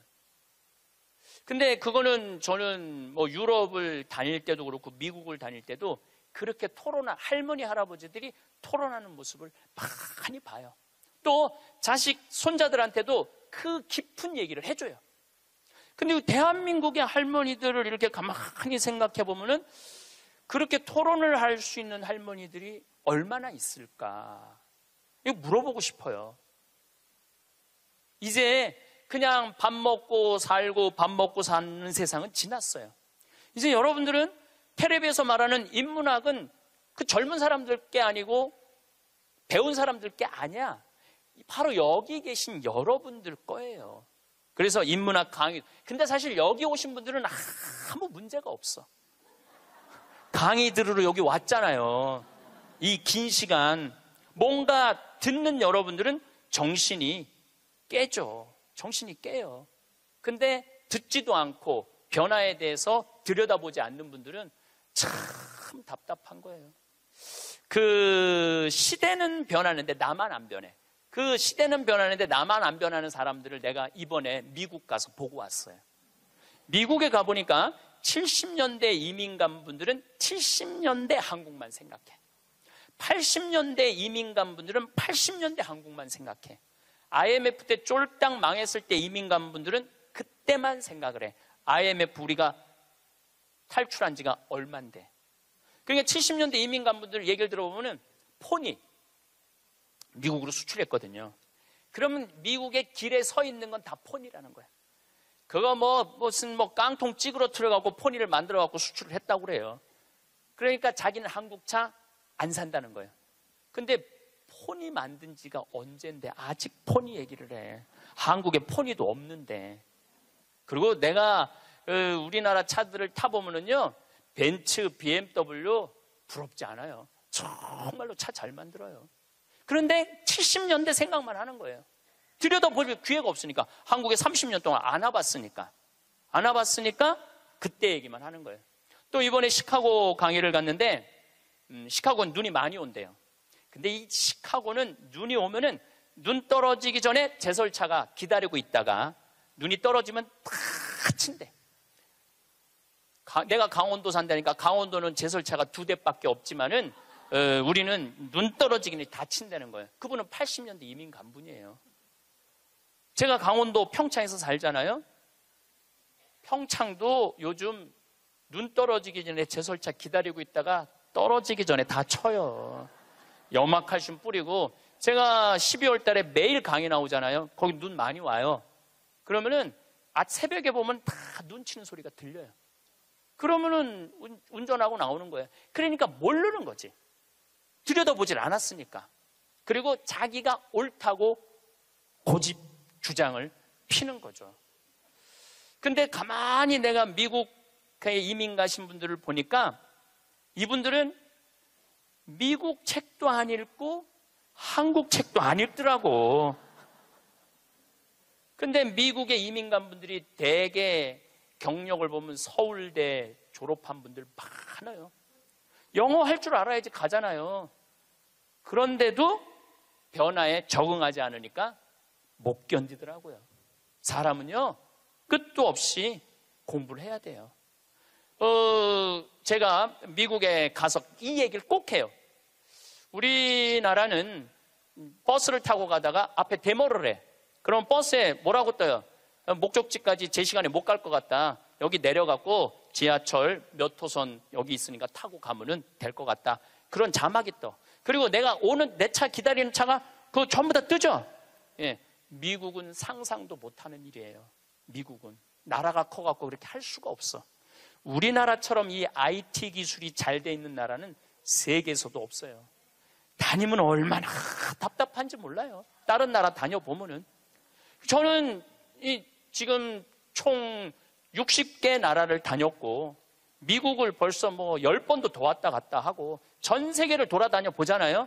전 세계를 돌아다녀 보면 한국처럼 시스템이 잘 돼 있는 데가 없어요. 한국처럼.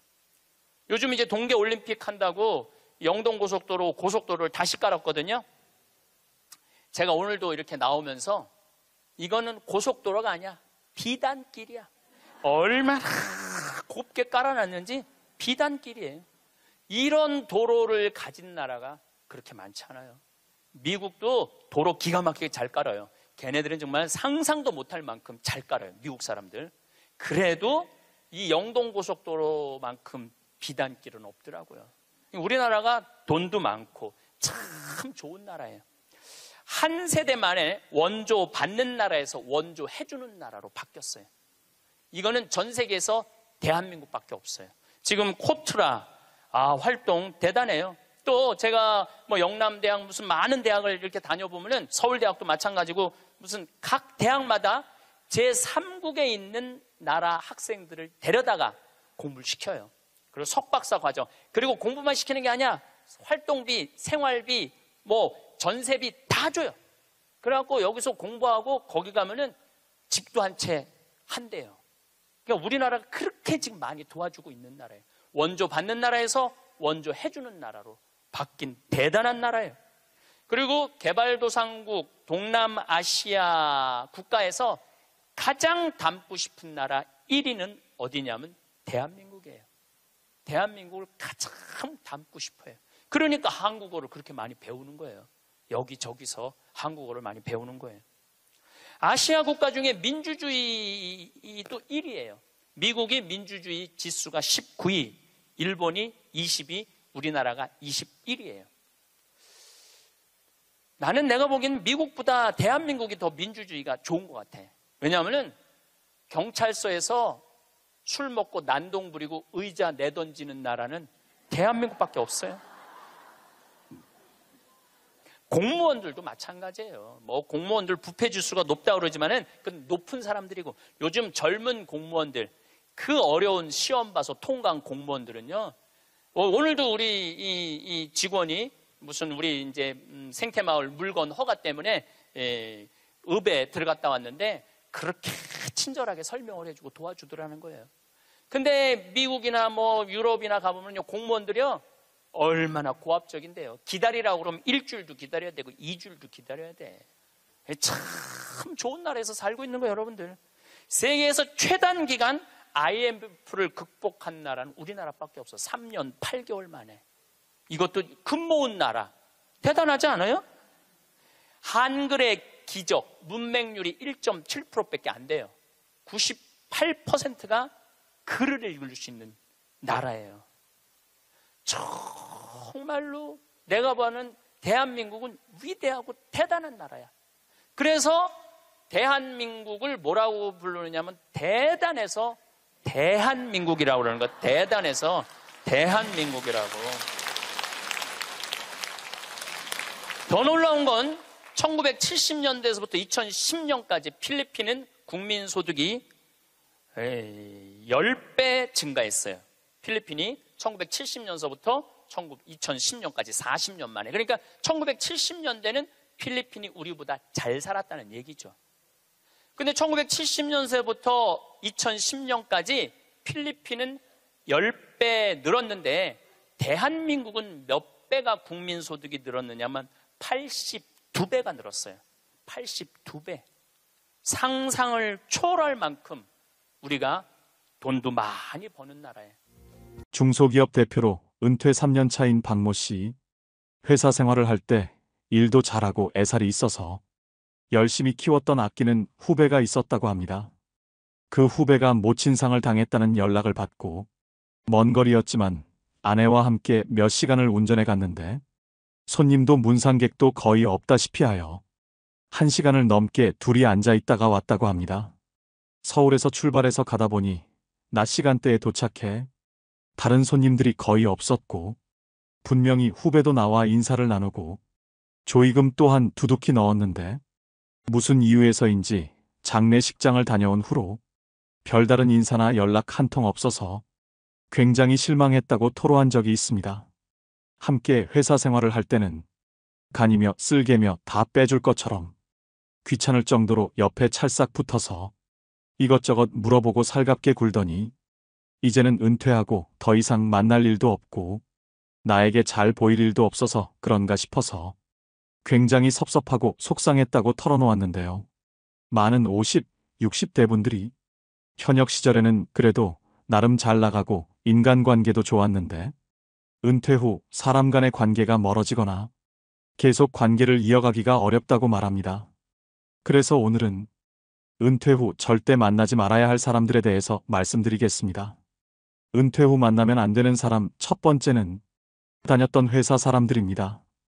은퇴 이후에도 다니던 회사 사람들과 꾸준하게 연락도 하고 가끔 모임도 가지는 게 노년에 외롭지 않고 서로 좋은 거 아니냐고 말씀하시는 분들도 계실 텐데요.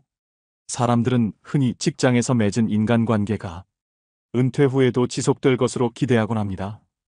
회사에서 가깝게 지내면서 물심양면으로 도와주고 잘해줬다면 그런 생각을 더더욱 하게 될 텐데요. 하지만 은퇴를 하게 되면 이해를 바탕으로 한 인간관계는 마치 쌓아놓은 모래성과 같아서 만남이 자연스럽게 줄어들 수밖에 없습니다. 여러분들도 은퇴 후 현재 연락하고 있거나 만남을 유지하는 전 직장 동료가 거의 없으실 겁니다. 휴대폰에 저장된 연락처만 훑어봐도 그렇습니다. 직장 동료나 일적으로 만난 사람들을 제외하면 딱히 연락할 사람이 남아있지 않는 것이 현실일 것입니다. 특히 우리나라의 경우 직장에서 보내는 시간이 하루 중 가장 많습니다. 이 말은 가족들보다 직장 동료들과 더 많은 시간을 보낸다는 의미인데요. 그렇다 보니 내가 퇴직을 했더라도 허전함과 외로움에 다녔던 회사 후배나 동기에게 자연스럽게 연락을 하게 됩니다. 요즘 회사는 잘 돌아가고 있나? 그 직원도 아직 회사에 있냐 등등. 이제는 나와 전혀 상관없는 이야기를 하게 되죠. 계속해서 이런 내용으로 전화를 하게 되면 받는 사람 입장에서도 부담스러워져서 어느 순간 전화 받는 것을 꺼리게 될 수도 있습니다. 또 은퇴 이후 여기저기서 오는 경조사 연락 또한 큰 부담으로 다가오는데요. 은퇴 이후 수입은 3분의 1로 줄지만 경조사를 일일이 챙기다 보면 빤한 수입으로 가랑이가 찢어집니다. 현실적으로 노후 대비가 제대로 되어 있지 않은 시니어들이 대다수이기 때문에 이 문제는 노후 생활비 사용에 큰 타격으로 다가옵니다. 한 조사에 따르면 50대, 60대 은퇴자 31명 중 16명이 경조사비를 가장 부담스러운 지출로 꼽았습니다. 이처럼 은퇴 후에도 경조사비에서 자유로운 사람은 별로 없습니다. 이들은 한 달에 적게는 10만 원, 많게는 100만 원의 경조사비를 지출한다고 하는데요. 그러다 보니 피부로 느끼는 체감 경조 부담이 현역 때와는 비교할 수 없을 만큼 커집니다. 또 유독 정이 많은 우리나라 사람들은 정 때문에 또 미래에 대한 투자로 여기면서 어쩔 수 없이 경조사에 참석하고 지출을 단행하지만 사실 돌려받는 금액은 평생 내가 뿌려놓은 돈의 절반도 안 된다고 합니다. 꼭 경제적인 부분만 문제가 되는 것은 아닌데요. 나는 그래도 먼 곳까지 시간 쓰고 마음까지 써서 다녀왔는데 준 만큼 돌려받지 못한다면 배신감마저 들게 됩니다. 특히 다녔던 회사 사람들 같은 경우 친인척과는 다르게 경조금 받을 땐 좋았지만 은퇴 후 경조사를 알렸을 땐 나 몰라라 하기 십상이라는 겁니다. 이제 볼 사이도 아닌데 굳이 해야 하나? 라며 그냥 안면 몰수하는 사람들도 태반입니다. 한 가지 분명한 점은 노후의 경조사 지출 문제를 현역 때와 같이 접근하면 믿었던 사람에게 상처받고 내 호주머니가 거덜나는 건 시간 문제라는 사실입니다. 세상사 모든 일이 내 마음 같지가 않습니다.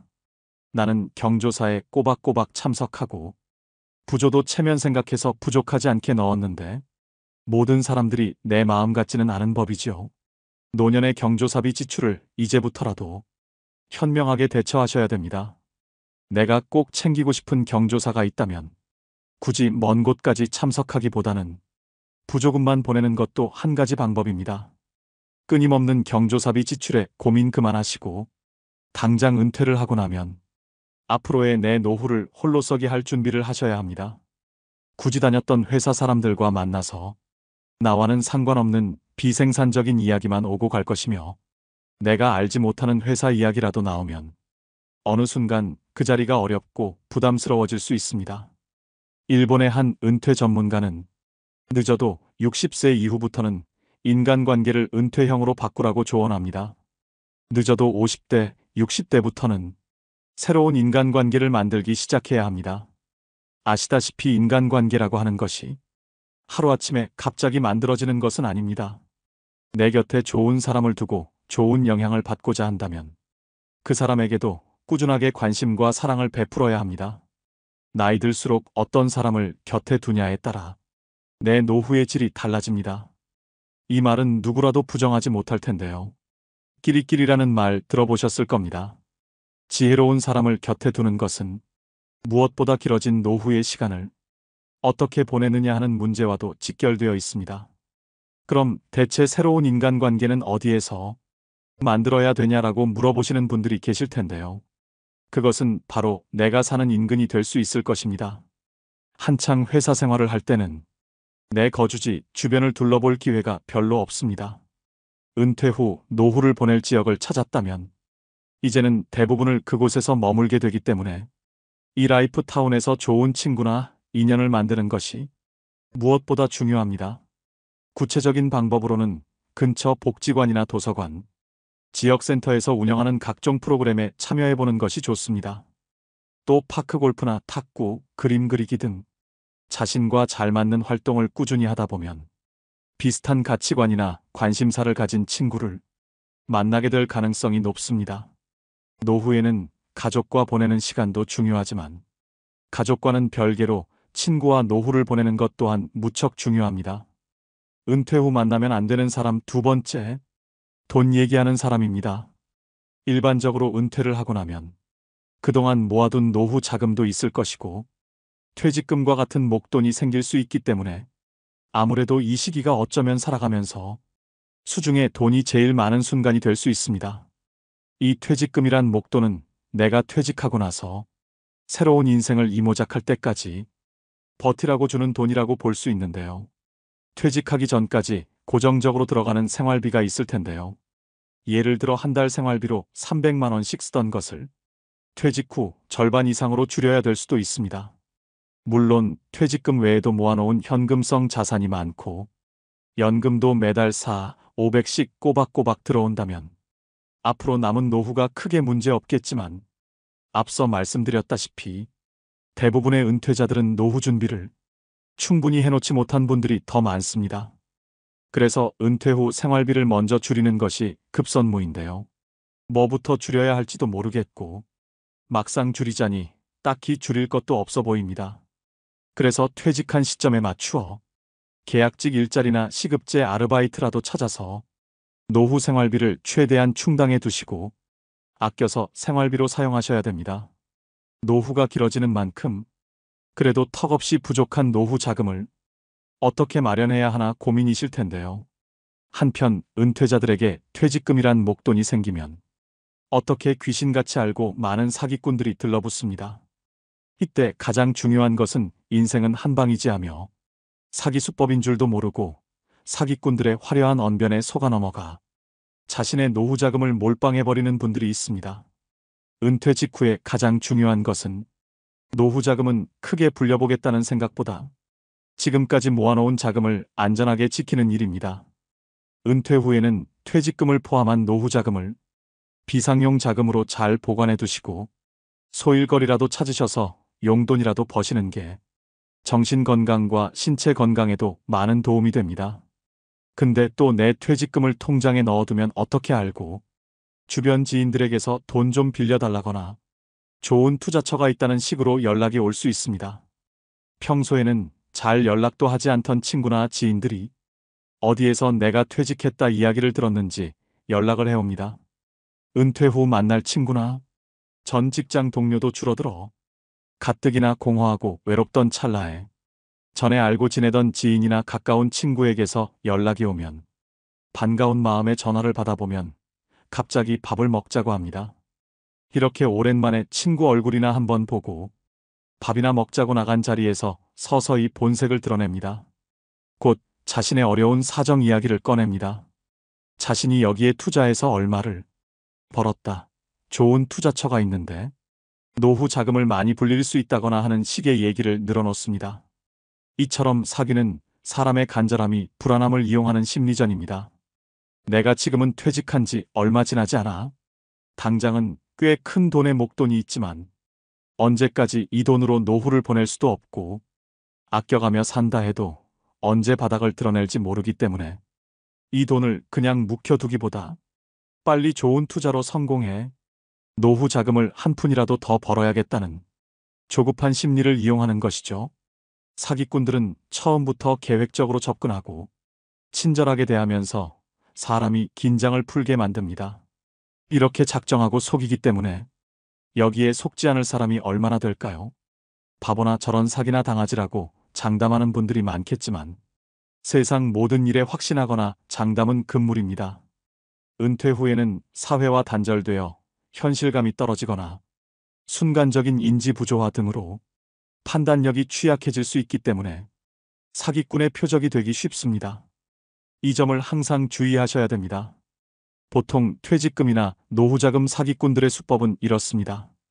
주로 오랜 기간 신뢰를 쌓아온 지인 또는 가족 등의 말을 별다른 의심 없이 믿고 투자한다는 점을 이용하여 주변 지인 가족 등에게 투자를 권유합니다. 이는 전형적인 불법 피라미드 다단계 방식이라고 볼 수 있는데요. 고수익에는 항상 그에 상응하는 높은 위험이 따른다는 평범한 진리를 명심할 필요가 있습니다. 여러분 잘 생각해 보세요. 그렇게 좋은 투자처가 있다면 왜 굳이 나에게 권할까요? 자신이 돈을 그렇게 많이 벌었다는 사람도 마찬가지입니다. 그렇게 고급 정보를 나에게 주려는 사람의 의도가 무엇인지 생각해 보신다면 정답은 정해져 있다고 볼 수 있습니다. 그렇다고 모든 재테크 투자가 나쁜 것도 아니며 돈을 아예 벌 수 없다는 뜻도 아닙니다.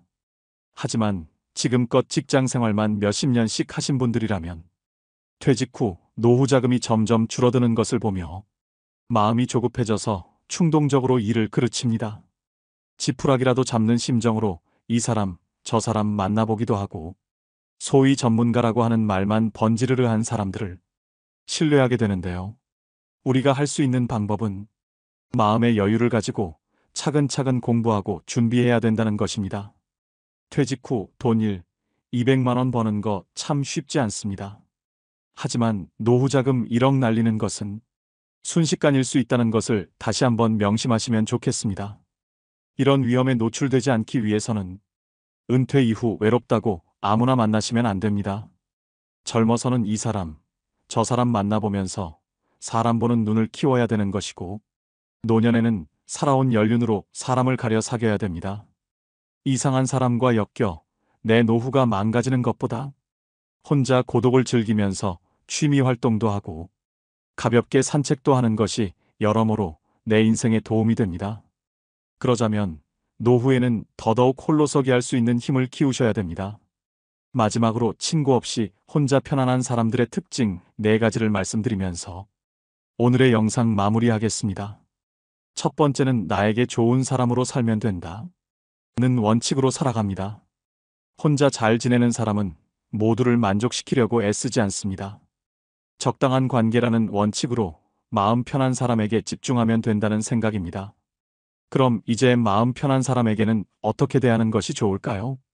한마디로 말하면 무조건 잘해주려고 하지 않습니다. 의무감으로 해주는 것과 진심으로 좋아해서 해주는 것은 다르기 때문입니다. 의무감으로 남에게 잘해주는 사람은 피곤합니다. 타인에게 자신의 감정을 들키지 않으려고 말 한마디, 행동 하나에도 주의를 기울이기 때문입니다. 타인은 잘 돌보면서 정작 자신은 돌보지 않는 사람의 마음은 과연 건강할까요? 가장 중요한 것은 나입니다. 나에게 좋은 사람으로 살면 된다는 마음가짐이 받쳐주기에 혼자여도 문제없고 혼자여도 정말 편할 수 있는 것입니다. 두 번째는 도전을 두려워하지 않습니다. 고독을 즐기는 사람들은 나이에 상관없이 의미 있는 도전을 합니다. 자신이 이루고 싶은 꿈, 목표가 있으면 실행에 옮기는 추진력이 있습니다. 자신에게 집중하는 시간이 많기 때문에 자신이 진짜 무엇을 원하는지 잘 알 수 있습니다. 나이가 들수록 나만의 취미 생활과 배움의 끈을 절대 놓으시면 안 됩니다. 평균 수명이 길어진 지금 단순히 오래 사는 것을 목적으로 삼기보다는 여생을 얼마나 아름답고 가치 있게 사느냐가 관건인 시대이지요. 요즘엔 여기저기서 혼자서도 재미나게 사는 어르신들의 이야기가 많이 보입니다. 그 중에서 여러분들께 도움이 될 만한 분들의 글을 한번 가져와 보았습니다. 댄스 스포츠를 배우고 있는 김순옥 씨는 이렇게 말합니다. 주변에 은퇴하신 분들을 봤는데 아직 할머니, 할아버지라고 하기엔 너무나 젊고 건강한 분들이 많은 거예요. 결국 외적인 부분도 중요하지만 정신적인 부분도 테라피가 필요하다고 느꼈죠. 오래전부터 댄스 스포츠를 취미로 하고 있었는데 그게 제격이다 싶었어요. 음악이 지니는 치유 효과와 더불어 춤을 통해 전신 운동이 가능하니 너무 좋잖아요. 제가 느꼈던 그 매력과 즐거움을 전파하고 싶은 마음에 주변 사람들에게 추천하고 있습니다. 김순옥 씨의 말처럼 무엇인가 배우고 즐기겠다는 생각으로 시작해보세요. 굳이 학원이나 문화센터가 아니더라도 책을 보며 배워도 좋고 유튜브로 공부해도 좋습니다. 무슨 취미든 본인에게 맞는 것을 하면 됩니다. 세 번째는 모든 사람들에게 인정받으려고 하지 않습니다. 혼자 잘 지내는 사람들은 인간관계에서 모든 사람들과 잘 지내려고 하지 않습니다. 그리고 모든 사람들에게 인정받으려고 하지 않습니다. 서로가 다르다는 것을 인정하고 서로가 맞지 않는다면 그것 또한 인정합니다. 내가 사람들로부터 인정받고 싶은 마음이 없으니 자연스럽게 타인의 기대에 맞춰서 살 필요가 없는 것이죠. 사람들은 사람들이 자신을 사랑해 주길 바라고 인정해 주길 바랍니다. 내 편이 되어 주길 바라는데 혼자 잘 지내는 사람들은 사랑과 인정을 타인에게 바라지 않지요. 내가 상대에게 바라는 기대와 바람이 없으니 실망할 일도 없습니다. 인간관계에서 오는 소외감, 외로움도 없지요. 외로움은 혼자 있어서 느끼는 것이 아니라 상대에게 이해받지 못해서 외롭다고 느낍니다. 그러니 가족이 있고 연인이 있다고 해서 외로움을 안 느끼는 것은 아닙니다. 혼자서 행복한 노후를 보내기 위해서는 남에게 인정받고자 하는 마음부터 버리셔야 합니다. 네 번째는 자신의 시간을 관리하는 능력이 뛰어납니다. 언제 일어나서 어떤 시간에 무엇을 할지가 명확합니다. 혼자 잘 지내는 사람은 나이 들수록 하루의 계획을 세우고 계획에 따라 실천합니다. 스스로의 시간을 즐기고 자유롭게 자신의 일정을 잘 관리하고 효율적으로 일을 처리합니다. 자신의 성장을 위해서 운동도 하고 마음도 관리하며 책도 읽습니다. 남는 여가 시간에는 다양한 활동을 즐기면서 새로운 인연을 만들어 나가기도 합니다. 취미 동호회나 다양한 모임에 참여하여 자신의 관심사를 공유하고 새로운 친구를 만들 수 있습니다. 혼자 잘 지낸다고 해서 사람을 기피하는 것이 아닙니다. 때와 장소에 따라서 사람들과 잘 어울립니다. 또한 이를 통해 자신의 자립심을 강화할 수 있으며 자신의 목표를 달성하기 위해 노력합니다. 내가 무엇을 했을 때 행복감을 느끼는지 잘 알고 있습니다. 혼자 있는 시간에 목표로 한 것을 차근차근 이루어갑니다. 보통은 나이가 들어서 무언가를 다시 시작한다는 것에 대한 두려움이 있게 마련입니다. 그러나 고독을 즐기는 사람들은 평소에 꾸준한 내적 성찰로 내면의 힘이 있으니 자기 확신이 있습니다. 이런 내적 힘이 나이에 상관없이 또 두려움 없이 자신이 원하는 것을 포기하지 않고 이루어갈 수 있게 만드는 원동력인 것입니다.